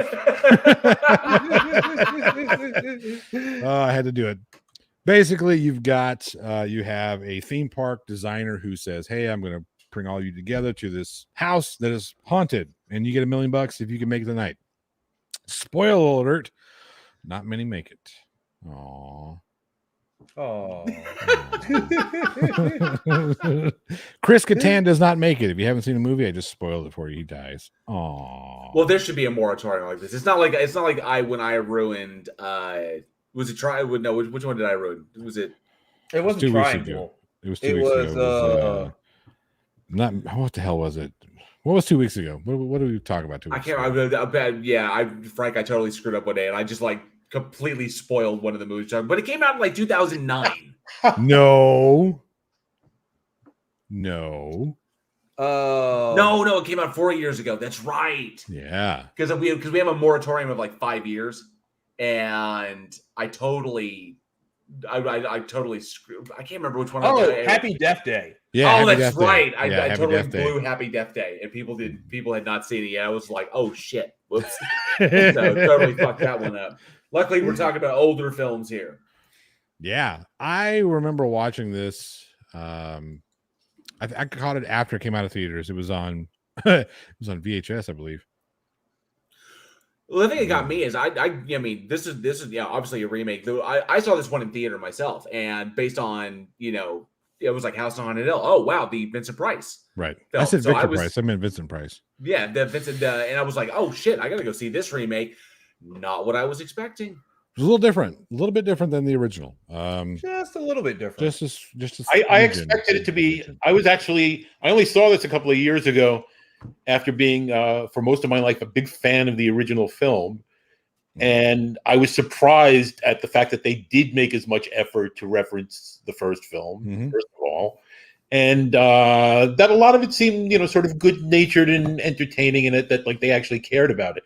Because before seeing it, I sort of expected it would just be a use of the title on an entirely different film. Like a Lawnmower Man. Yeah, just grab a title, throw any story underneath it. Right. Yeah, no, I thought it was excellent use of the source material to expand upon the original story. Yeah. And of course, I like the characters in there you actually care about, especially Chris Kattan adds a great comedic element in there. I like the cast, yeah. I think what got me was the opening. Jeffrey Rush at times looked incredibly similar to the actual Vincent Price. Oh yes, yeah, he did. Great casting choice there. That opening sequence got me in theaters. I was actually quite impressed. I was only 19 when I saw this, and so I go in there the whole ride up to the. I was like, okay, this is gonna be a horror movie. I've seen the trailers at this point. It's it was gonna be nasty. And then they get in the elevators going up to top like that. It's all bullshit. It's all fucking fake. But it was that got me, not to mention because Lisa Loeb and James Marsters, who is Spike from Buffy, is in there, and Lisa Loeb is playing the reporter that's with him, and then the whole like, I don't know, this isn't supposed to be happening. I'm like, oh no, it's all fake. Now, I like that setup. I like and of course the chemistry, which was really impressive. Jeffrey Rush and Famke Janssen and everybody who came in. Hell, even dang it, the fake psychiatrist or the fake doctor, Blackburn. Okay. So everybody was in it. Everybody's fantastic. Even Bridget Wilson, who unfortunately, built bad Bridget Wilson. If you ever seen her knees, they're wow. I'm sorry. This is okay. I apologize. I gotta clear everybody. This is inside. Here comes Google moderator for the kill. Hang on. This is an inside. This is an inside joke. So Bridget Wilson, obviously super hot in everything. Fucking Adam Sandler, Billy Madison. Okay. Or Billy Madison. So really, really hot now. When she's very gorgeous woman. But when she was in Mortal Kombat, okay, because she played Sonya Blade in Mortal Kombat, and in the first one, you could tell that she's not just. It's like her thought. She's just the way she moves is just not. It's like she's built bad. It's like her legs are built wrong, and she just had this funky way of moving, and it was just like. That's not how you do that at all, sweetheart. Oh, there's actually a story behind that too. So she wasn't originally cast as Sonya, right? That was Cameron Diaz. Yeah, it was Cameron Diaz, and Cameron Diaz broke her leg the day before production. Yep. Oh shit! And she was rehearsing that scene between her and Kano. Yeah. And popped her knee out, blew her knee out. So she came on. So all the other actors had all this martial arts training, that they were able to work on choreography and all this other kind of stuff. So then when she came on, they're like, well, we're filming the next day, threw her in, and they tried to rush as much training as they give her. That's why that was the last thing for her that they filmed at the end of production was the fight with Kano. And they're trying to squeeze stuff in between other scenes. Yeah, that's why she only has one real fight in the whole film. Yeah. Because she had no prep time. Everybody else has at least 2 fights. Well, that's information I didn't have beforehand. So that's good to know about Bridget Wilson, who dies very, very quickly in this movie. Yeah, come on. Very, very badly in this one. Thing that scared me about this film was the CW, what appeared to be like the CW type casting, with Taye Diggs and what's her name from Ali Larder. Yeah, Ali Larder. And yeah. I was like, oh man, this is gonna be one of those teeny bopper things. And then no, it wasn't. It was actually, probably one of the reasons why I avoided it for years is just sort of an impression that it's going to be one of these studio-made horror movies that's designed to appeal to the general public, but not me. Right. I can tell you that the I guess the D psycho, like the D crazying machine. Oh yeah. There was the zo like sticking a person in a zoetrope, and that. Okay, yeah. I have to admit the visual appeal of this movie was this. Okay, this is a deeply inspired production. It was definitely above average on a visual level. A lot of very, I'd have to say, excellent design work. Mm-hmm. They took some risks too, yeah. And it paid off because the way they're able to sell the mental institution, just that perfect time period is just creepy enough. You're getting some great effects, like when they're in the machine and you get the basketball bouncing, and then it ends up being the head on it. It was a legit horror. It was a legit horror film. It wasn't even the glitch effects they used for the sped up and then all what I mean, those little that's inspired directly from Jacob's Ladder. Right. So that effect was taken from Jacob's Ladder. There was stuff that was inspired by and taken from Ghost Story, from 1981's Ghost Story. There were the end thing, the darkness that comes out, the wispy tentacly thing that is taken directly from H.P. Lovecraft. And then, of course, like Frank noted, one of the big hallmarks, a lot of inspiration from the original House on Haunted Hill, because the director, make sure I get his name, Malone's biggest inspiration was he really wanted to pay homage to that original body of work, but he wanted to make it his own. So all of the inspirations that went into this, and of course, not to mention the visceral visual effects, which I don't think anybody was expecting. Fuckers getting their fucking faces ripped off and shit, and severed heads and all kinds of craziness. But and that was Jeffrey Combs, wasn't it? Yes, the mad doctor. The mad yes, doctor, the crazy doctor. But yeah, Kurt Vonnegut. Yeah, I think that was his name. Vonnegut. Yeah, and then of course doing his whole like freaky the freaky Jacob's Ladder head thing, which now everybody fucking uses because it's creepy as shit. And then of course the Zoetrope sequence was which is my favorite, which goes from obviously the weird effects. I was like the weird effects of that. And then going into the underwater sequence where they use the ghost story elements, which I thought was really fucking cool. So a wild, wild film. Yeah, I think they did reasonably well with it. I think I associated with the remake of House of Wax. Which, oh, okay, I can see. Yeah, definitely. Yeah. That was. Yep. You only watch that to watch Paris Hilton get killed. Now I know there's also a sequel to it. Has anybody seen that? No. Return to House on Haunted Hill, and I have watched it, but it's been a long time. I have to rewatch it. Do they actually use the same sets or anything, or is there any reference to the first? Yeah, so Jeffrey Combs comes back to play the doctor again. I think that's the only thing, but they reference the survivor. I think the main character in Return to House is a sister or a cousin of Allie, what's her name's character? Yeah, Ladder's character. But I think those are the only real references to it. Oh, and I was going to tell you, I have a personal anecdote. Let's hear this. Related, in that I had going back to my high school days. I started really getting into filmmaking because I was lucky enough to have a high school that offered a filmmaking class. Oh, that's cool. A full credited class. That was pretty rare at the time. I took it for 2 years in a row. I made some award-winning films, and then I forget exactly when it was. I think it was like the late 70s, early 80s, and I was invited to co-host a film festival in Long Island with Peter Gallagher before he became as well known as he eventually did. No shit. Wow. That's pretty cool. Yeah, he had just done, I think he had maybe done 3 or 4 movies around that time. Underrated performance of his, Johnny Skidmark. Unfamiliar with that. Yeah. Why is it always got to be Johnny? Yeah, right. But okay, not a lot of people know about it. I've watched it a few times. Just Johnny Skidmarks. Sorry, my bad. But Peter Gallagher, Frances McDormand, John Lithgow, Jack Black. Right, yeah, Frances McDormand was in this.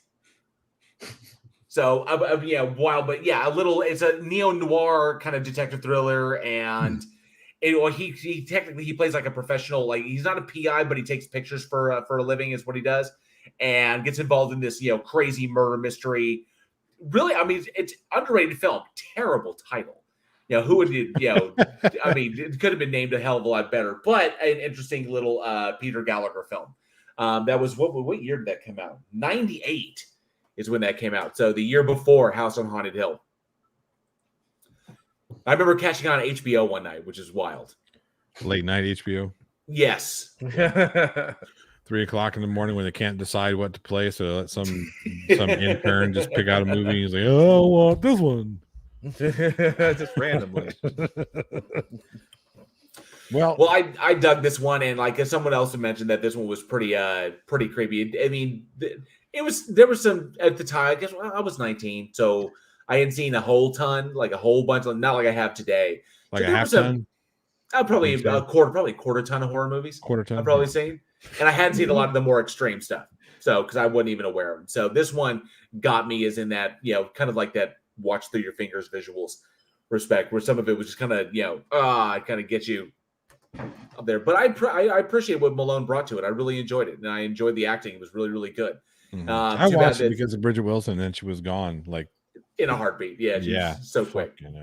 He's like, oh, well, I'm already watching the movie. Yeah, so. I might as well finish because Chris Kattan's kind of funny, and Taye Diggs is going to die, right? Because he's black and he has to die because that's what happens in horror films. But he makes the whole thing. I was like, wow. Yeah, I think it was the first movie outside of Night of the Living Dead where the black guy lives. No, I have a feeling there were a couple.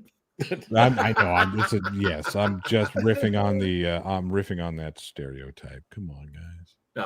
Make sure you send those angry letters and emails to Eugene Hawkins at gmail.com.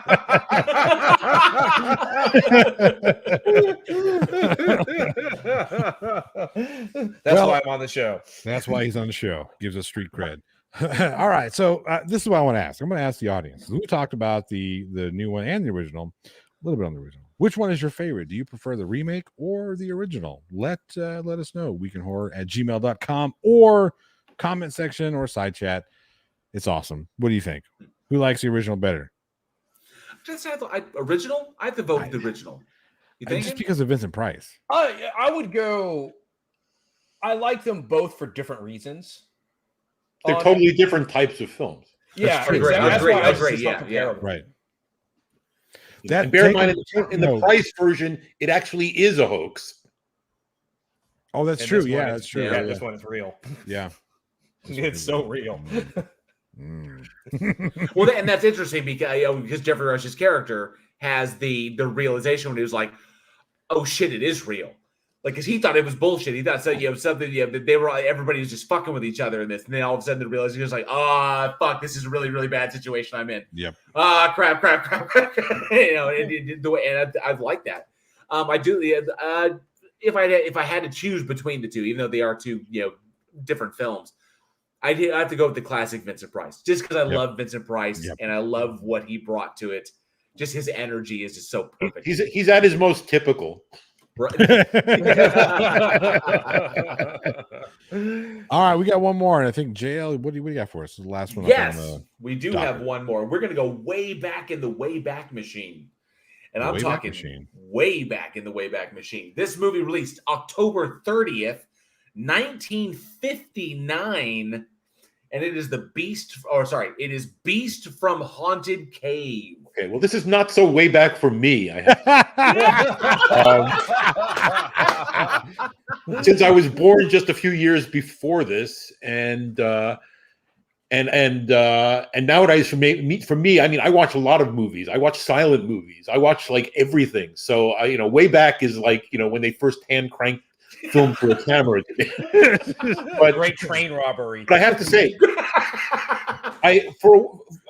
to tell the truth, in some interviews I've done, people have said, "Oh, what are your earliest influences that got you into horror?" And I mentioned the Universal horror movies and all that. But the truth is, what I saw before that were all the black and white American International horror movies, and I think that's what got me into it. So things like House on Haunted Hill and I don't know if it's Beast from Haunted Cave. Is it American International or is it one of the other companies Corman used to release through? But that type of film, there was a lot of that on television at the time. Look at this was through Allied Artists. Okay, yeah, that's what I figured. One of those companies. So yes, and you are correct. Yes, a film produced through the association between Monty Hellman, who directed, and Roger Corman. But yes, directed by Monty Hellman and written by Charles B. Griffith. And of course, produced by Gene Corman, Roger Corman's brother, and then of course, uncredited Roger Corman also had a hand in this as well, and starring Michael Forrest, Sheila Noonan, and Frank Wolf. So the movie essentially follows a group of bank robbers who are fleeing in the snow and run afoul of a giant spider-like monster that eats that feeds on human beings. The film was originally released as a double feature with the film The Wasp Woman, which was actually directed by Roger Corman. And the reason I wanted to jump back on this one because we don't get to talk about 50s monster movies that often, which is a shame because I like going back to the classic stuff. We got to talk about The Blob I think about a month ago, but just the original cool stuff. And obviously, because Frank, you were around. You saw this with this one when it came out I guess it was at the drive-in. Oh no! I mean, I would have been too young. My parents were very let us say my parents were not open-minded when it came to certain things in the movies until I got old enough to just go off on my own. But from your take, from someone who takes inspiration from these areas, How's it? I mean, and also being a Corman flick, essentially, because Roger's hands were in it. Mm-hmm. First, we're talking about Bridget Wilson's knees. Now, Roger. Wait. So, what was the question? I didn't quite get. Just your takeaway on this particular one. I like all these films, even the worst of them. Which only certain people will understand, because I mean, I see them. They've become to me examples of the formation of the whole, the real formation of the genre in terms of what was to come after. And there are so many problems of low budget filmmaking that they solved and had to, work around, because those films are a lot cheaper than most people would ever suspect. And the case and the Creature of the Haunted Cave, I mean, it's like, it's one of several movies I can think of where the monster is almost like an afterthought. Agreed. And shot, I would say, when they only use what they needed to use of it. I'll give that, leading up to it, just to kind of like, because you realize what they've got. And then I read about how they made the damn thing and how they were putting it all together and just kind of like finding what they could to construct this thing and make it into kind of, something that was terrifying. And at first it's kind of interesting, but if you kept it on screen much longer, you'd have a big problem.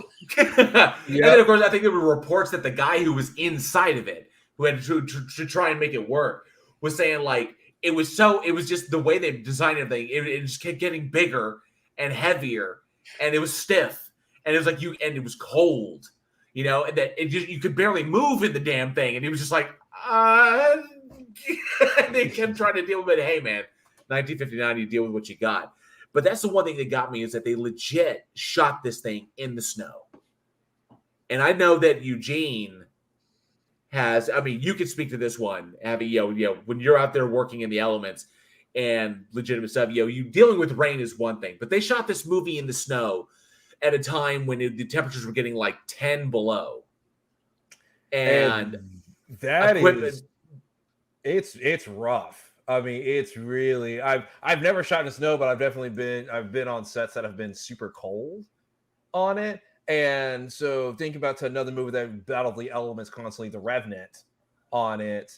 And they went months behind because they're battling the elements the entire time on it, because it's like the sun didn't want to cooperate today.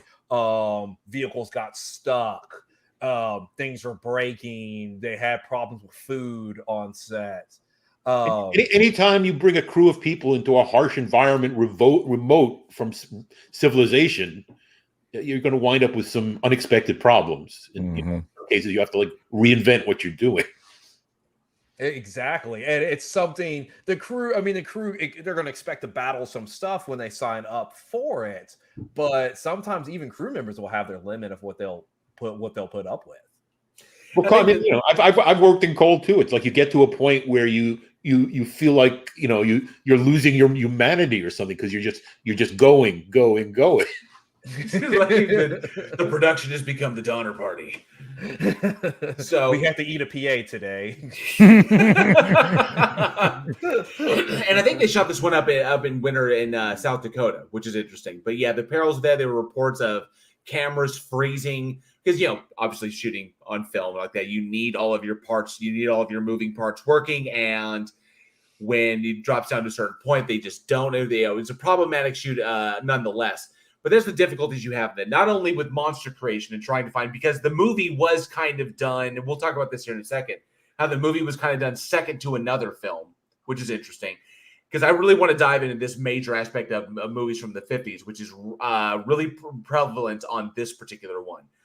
But as far as shooting in the elements is always really, really rough. I've shot in high wind. I've shot in rain. I've shot when it's blisteringly hot outside, because I used to live in Texas. And those times suck. I remember one time we were shooting in the winter. I was on set for a movie called, what was it called? It was a teen comedy called Slapper She's French with Piper Perabo. And I've actually heard of it. Yeah, and she was shooting. They were shooting that. I was seeing that up in Plano, Texas, down in Plano, Texas, because I'm further north now. And it was it was 18. It was 18 below with the wind chill. Wind was just killing it. And there was constantly movement to try and go to where the warm place was because they wanted to shoot a nighttime dinner scene in a restaurant, but they couldn't have the air conditioning running. So all that was cut off. No fans, no nothing, no heaters because they threw the lights off. So everything was set up like that, bone ass cold. But everybody in like nice formal dinnerware, trying not to freeze, right? And I felt bad for the girls because they're all like in halter tops at the bar with their puffy jackets all tucked below the bar out of frame so that in between cuts they can try and get warm again. So I can taste it. I mean, I've dealt with that. But as far as like you see the scenes of them running through the snow and shit and doing that shit was cold as fuck. And doing fight scenes in the cold, the fake uppercuts, which I think are just hilarious. The way they did fight scenes back in the I mean, I would guess that was the first time Corman had dealt with that kind of a shooting situation, and he probably learned a lot from it and just chalked it up to, I mean, ultimately he did it simply to give the film a bit of production value and give them, some kind of a locale that would be different than Los Angeles. Yeah, you kind of make the elements play a little bit more into the fact of it. Instead of getting just that sound stage, they're supposed to be out in the woods. Let's actually shoot in the woods. They're actually on the run. He only rarely brought his films at that time on location anywhere. He pretty much tried to keep them within his domain, the LA area. Mm-hmm. And this gets into it, the commercial aspect of making a movie like this. So this movie was made. Okay, so essentially what happened was, and they shot this up. They had found out they were going to shoot in the Black Hills, but it turned out way too difficult to shoot it there. So they actually shot this in Deadwood. And outside of a disused mine in Deadwood, South Dakota, and so the Cormans, and they did this because they were tired of shooting out in Bronson Canyon in L.A., which is typically where they like to do their stuff. So they wanted to move around, and so they're working out here on this one. And weren't they working on another film at the same time? They were. This film was made as a means to amortize costs for Ski Troop Attack. Which was sounds like a B-side, which was an American war film. That was probably the more expensive film. Yeah, right. And this is an interesting thing. When you dive into it, a lot of the beef with the B-roll films, essentially, because as we talked about before, when films were released to drive-ins, there was an A film and a B film. That's where the B film name comes from, is that the A film was the film that played first and the B film was the one that played second. The first one was always the one that they pretty much thought was going to bank more money. Second one would play just, as part of the double feature. That's what happened with The Blob, is The Blob was originally a B film, but it became so popular, it moved to an A film. Essentially, that's what they're doing. How's that go again? And essentially, that's the actual noise it makes when they swap. And that's essentially what happened, what was going on with this one, is that it was the way they did things in the 50s was a lot different, and you just don't see it now. But amortizing now everything is so specialized, right? I mean, it's very difficult unless you have I could see how the MCU stuff they could amortize some of that stuff and film similar movies, like the Thor movie that happens at the same time as maybe one of the Iron Man. I can see how they could do that, but with everything being so specific, you know what I mean? It would be tough to do unless you're doing Freddy versus Jason. It would be tough to do Nightmare on Elm Street and Halloween together on the same. Maybe it can't work. Maybe, yeah. But that was kind of the beauty part about what they did back then, is they found a way practice, to yeah. Mm-hmm. So I thought that was, and I think that was a brilliant way, and it's not saying, an interesting way to do it, to make films as they did back then, and something that you just don't see nowadays. And the purpose of that, I understand that as far as the Cormans, wanting to generate as much as they could in order to get stuff out, because yes, as Rhoda No Less Name points out, old cinema was decentralized, which I think was because it really is today. Super central. The control that. Well, think about it this way, right? So you look at it still kind of happens with casting houses, right? Because if you look at Philadelphia and Silence of the Lambs, a lot of the the B characters or the filler characters are the same. right? Mhm. You look at the jury in Philadelphia, the majority of the jury in Philadelphia played cops in Silence of the Lambs. You see stuff like that that'll happen, where you'll get a production house is going to put a couple of films into production, and instead of saying, hey, let's, you know, individual casting houses for this, we'll hire one casting house that'll take all of their, you know, their, what do they call, the hey that guys, and put them in both films. So you still kind of see that going on. It's similar to when the studios used to actually contract the actors and own them, right? Right, they wanted that they had already paid. In some cases I like that, because you get a people that have a chemistry. They can work well together. People might be used to seeing them together. Mm-hmm.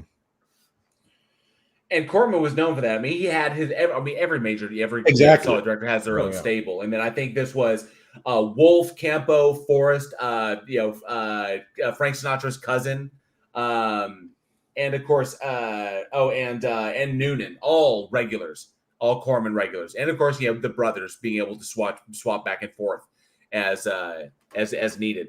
But I thought that was absolutely cool. And kind of got me thinking about. Why don't we do it? Indie. You don't. I mean, obviously, major studios not going to do this nowadays. I mean, this just. Well, again, it's because everything is so specific. Everything is so specialized. You know what I mean? It would be tough to take. You got to think about what projects could be done this way that are going to be similar enough where it's not going to require. It's also easier when it's on a smaller level where it's more intimate and people have some familiarity with each other, and they sort of say, hey, you want to work with us? Or, hey, we did really great with that. Let's do something else. Whatever. I mean, the studios are ultimately so many of the decisions are being made by people at the top who are basically, worried about the profitable aspects of the production. But I think that goes on with, a lot of directors form a core group of people that, tech people and people in front of the cameras that they know can give them what they like, what they want. Sure. And, you see almost any reputable director has people that they return to again and again. He's going to have his favorite DPs. He's going to have his favorite grips and camera. Yeah, sure. Absolutely. Yeah, absolutely, because you just get that shorthand communication where it's instead of having to learn somebody new. Right, instead of trying when you're the director trying to communicate their vision, and you're talking to somebody brand new, and you're trying to get on the same page. Plus, I'll tell you from my own experience with my own films and stuff like Spookies. Ultimately, a lot of the people who are in Spookies are in there because they were people that we knew had worked with before, knew what they'd be like, more or less. The directors of the film was co-directed to people. They felt comfortable with them, and I think that's what goes on with so many films. People they feel comfortable with somebody. They don't feel like they have to be worried about what's going to happen with them on the set. Especially when time is when your time is of the essence. We don't want to be working. It's an important factor.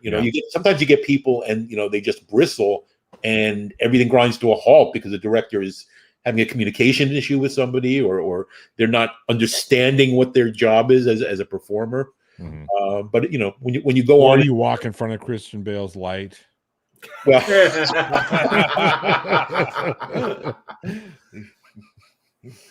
interesting. That Roden brings this up. Says Blair Witch broke modern cinema distribution. I think he took it back to where it originally was.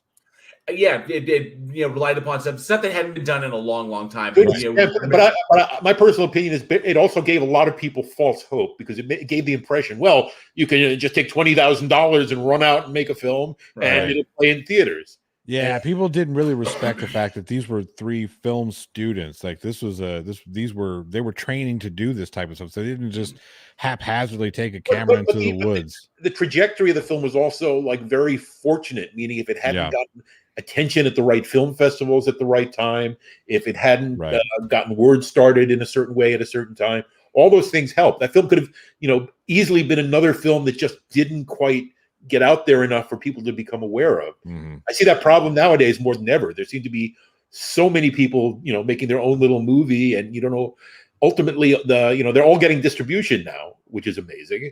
And you don't really always have any way to differentiate or to use anything as a measure.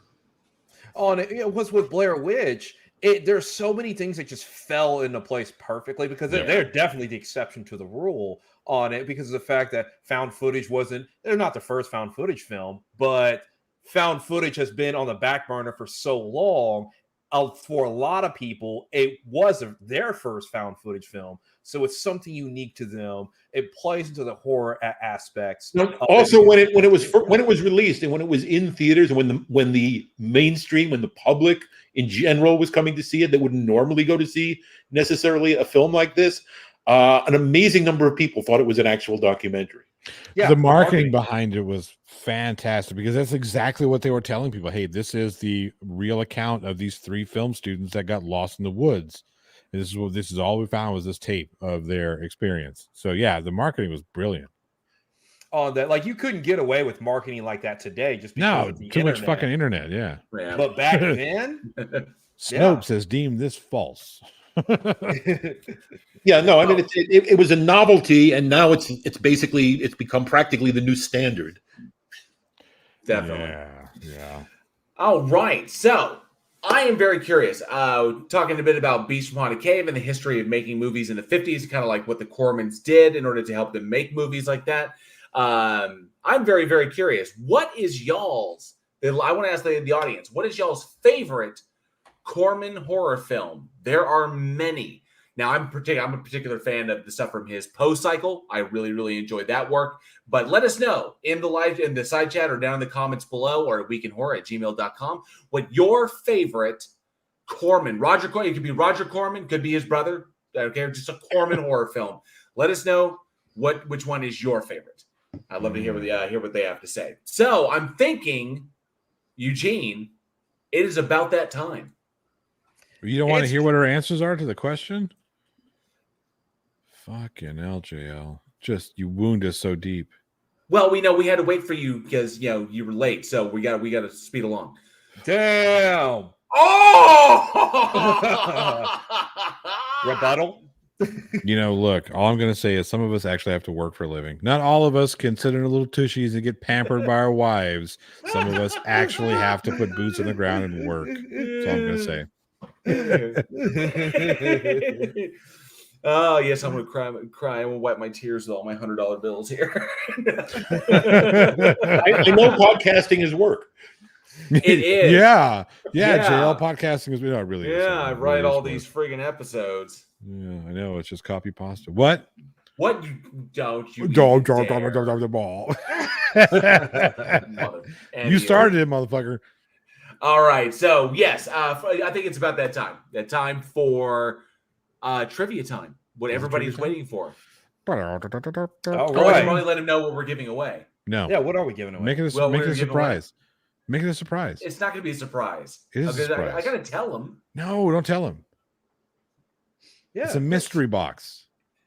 It's not. No, okay, maybe next week. Next week we can do mystery box, but not this week. This week we are giving away a limited edition Week in Horror shirt number 4, the Shit Gets Real shirt in your chosen color.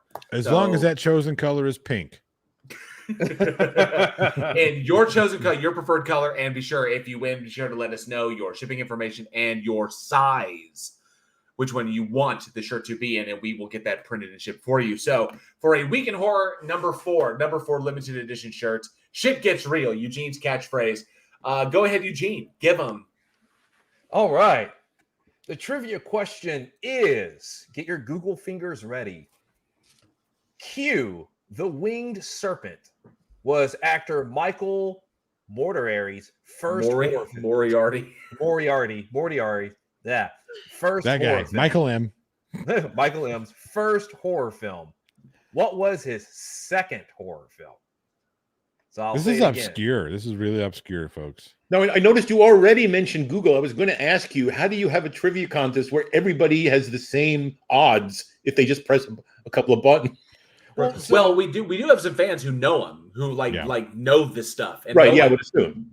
Yeah, and so our thing is, if you know it, you're going to be able to type it faster than anybody can Google search it on it. But if somebody Googles it and they just get it in first, then why not? Travis Brown. Travis Brown. Let me double check. I just want to double check that just to make sure. But it looks like Travis Brown got it. I have Travis, and he is the only one. That's right. So yes, that is confirmed. Travis Brown is correct. So it was Bloodlink And unfortunately, Charlie Welch said the stuff was his third horror film, which was then followed. That's why I said it was obscure. Yeah, very obscure. Which is then followed by Troll after that. So he did like 4 in a row. So he did the original Harry Potter.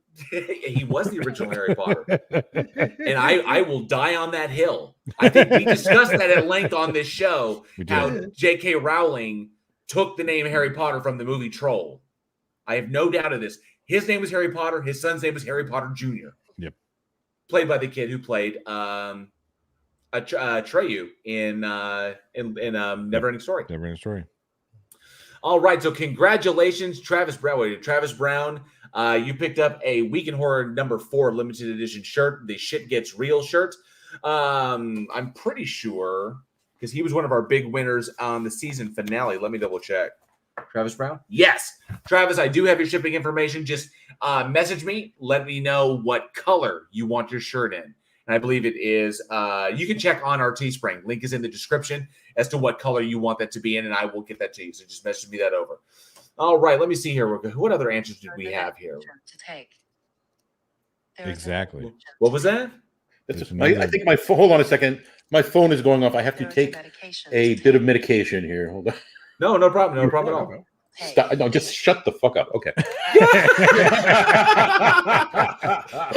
Shut up. Shut up, Siri. Don't tell me what to do. Oh, let me see here. We got Travis Brown said humanoids from the deep. That's a favorite Corman. Very cool. Yeah.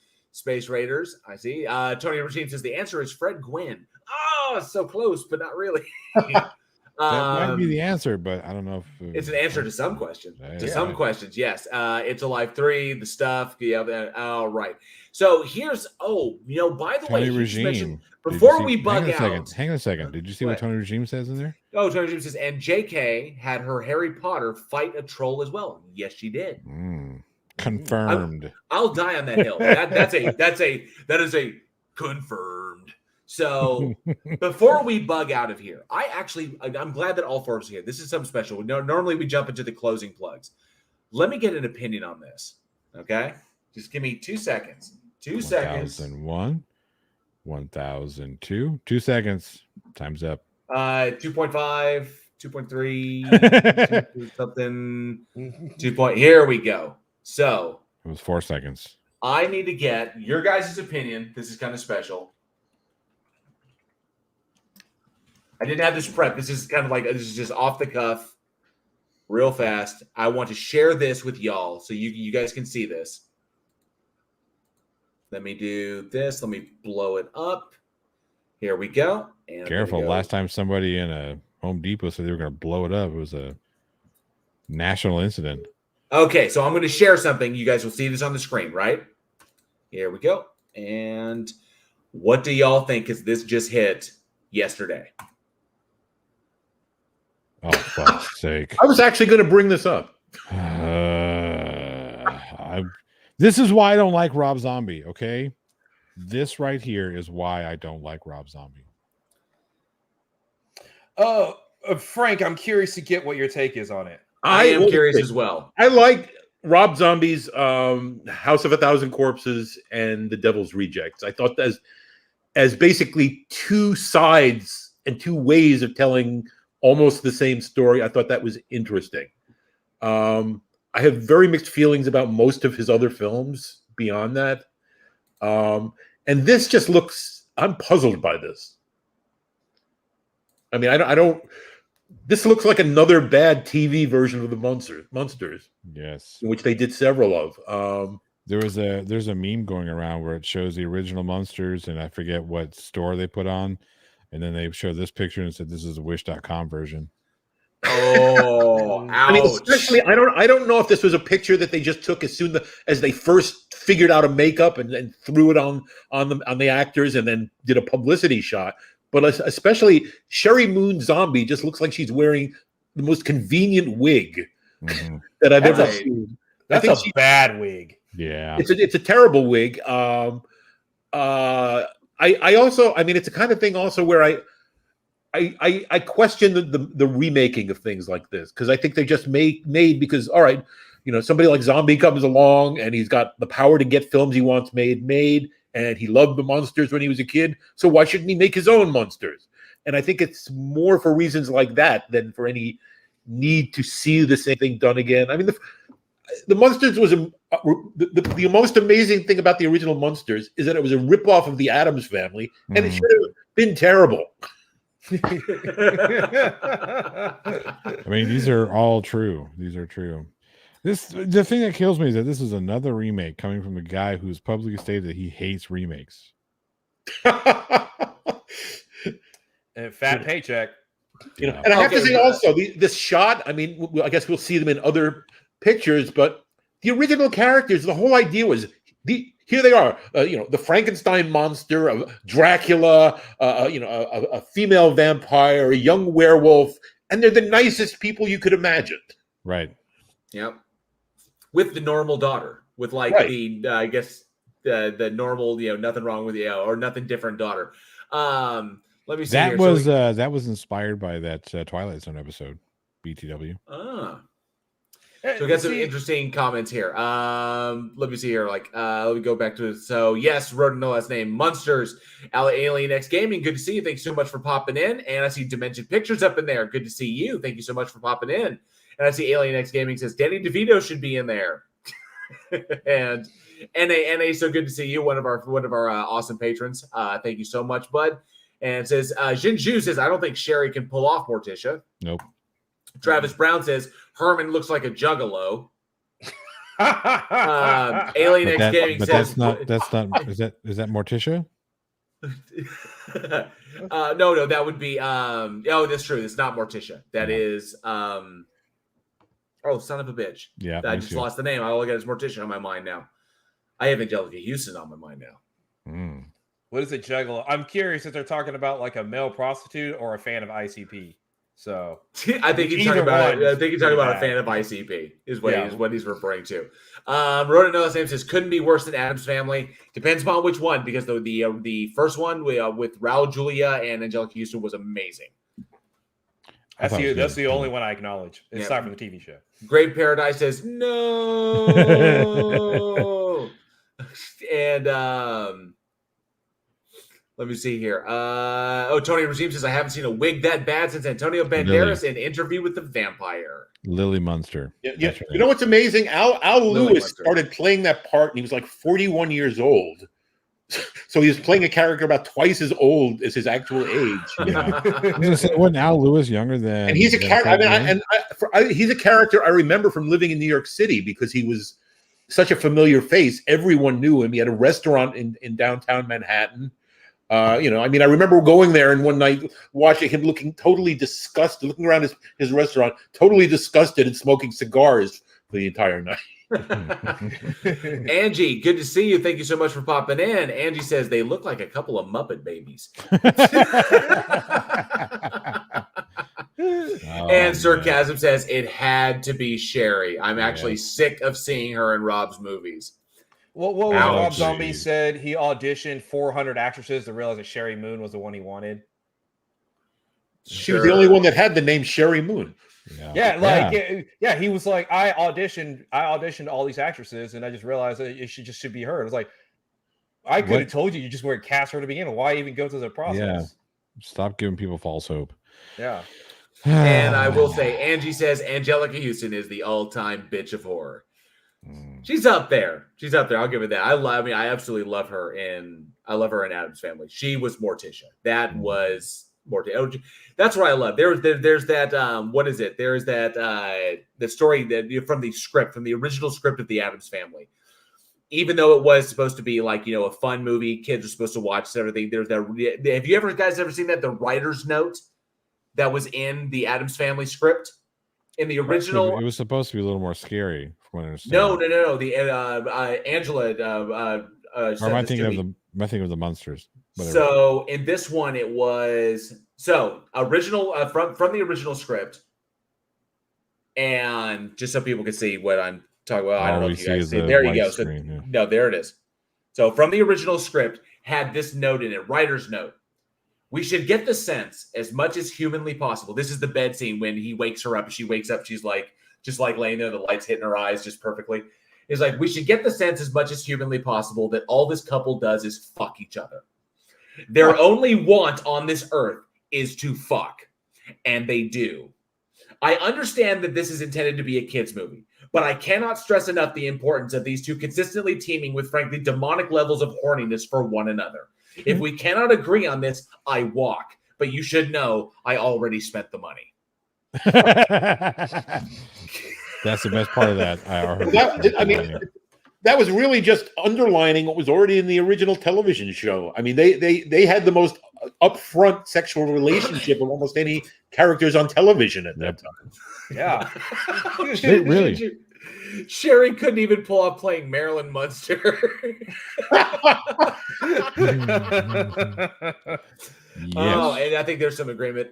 Elvira all day. Yes. And we actually talked a great deal about Elvira on our, I think it was our second episode. No, our first episode of the season. She just did a 30-year anniversary show, didn't she? Yeah, over on Shudder. She did. Yeah. Yep. God, she's so gorgeous.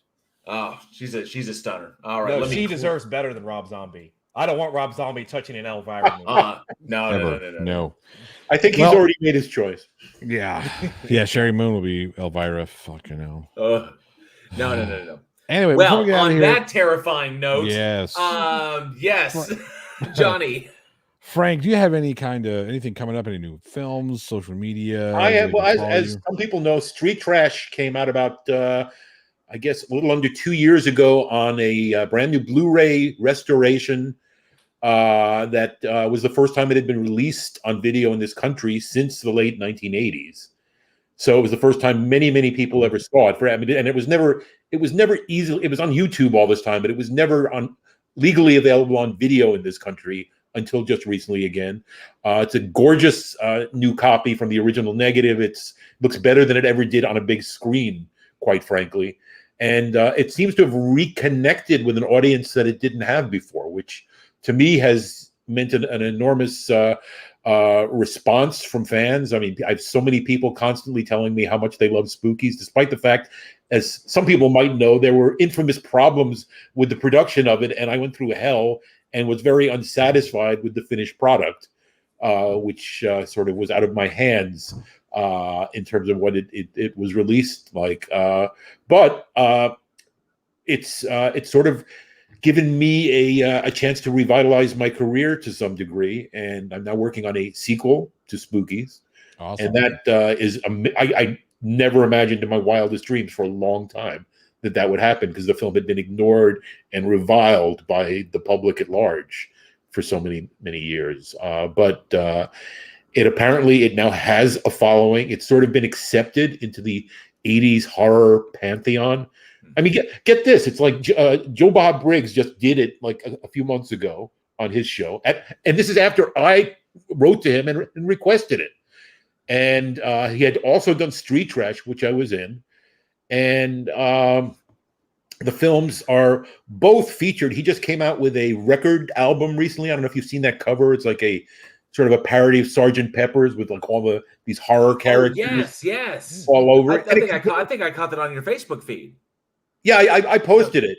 And it contains like 3 Spookies characters and 1 Street Trash character. So I feel incredibly well represented in 80s horror now. We all should be so lucky. But yeah, I mean, I can be found social media wise. The best place is Facebook under my name, Frank Farel. It's Farel, not pronounced Farrell, but Farel. You're just trying to church it up. We get it.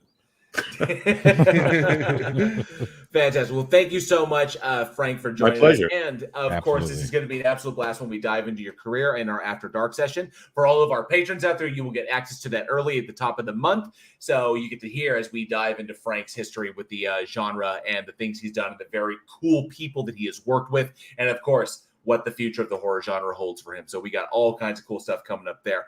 So thank you again, Frank. It's been an absolute blast. Thank you. You're Thank very you. welcome. Yes. So much. Yes. And that will bring another episode of Week in Horror to a close. Thank you all so much for listening. We loved having you, and we truly hope that you enjoyed it.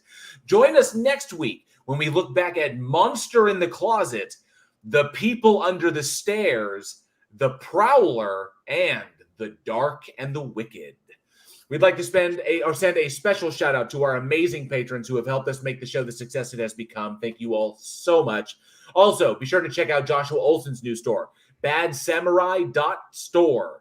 Joshua does all of the amazing artwork for our limited edition t-shirts, and he has some amazing new designs that I think that you all will absolutely love. That's once again, badsamurai.store. You can visit us at weekinhorror.net, where you can find links to all of our episodes, our bios, our merch store at Teespring, and of course, enter your email for a permanent entry to win a mystery horror shirt every month, courtesy of $6shirts.com. We love those guys over there. For more horror entertainment, be sure to check us out on Facebook, Twitter, and Instagram. Followers there get our daily splatter, a little bit of horror movie info every day right to your feed. And please like, subscribe, and one-shot that bell like Jason Voorhees in a boxing match for all the latest updates from the show. And be sure to leave us a comment, as those interactions really help us with the dreaded algorithm. And lastly, if you truly love what we do here and you would like to and are able to support our production, you can through our Patreon. We have subscriber tiers as low as $1, bonus and exclusive content and horror films every month for our higher tiers. However, if you prefer, you can support the show through our PayPal as well. Links to all of this, including to our Discord community, where you can find film recommendations, trailers for the movies that we talked about tonight, trivia games, horror watch parties, and even interact directly with us, are in the description below. And as always, liking, commenting, sharing this show with the friends in your local horror community is the absolute best way to help us continue to grow. Thank you all for being the greatest audience a podcast could possibly have. I am JL. And I'm Eugene. I'm some fat guy. We will see you, motherfucker. Yes. I'm just a guest. Oh, thank you so much. We'll see you next week. And as always, stay scared. Welcome to Week in Horror. You gotta be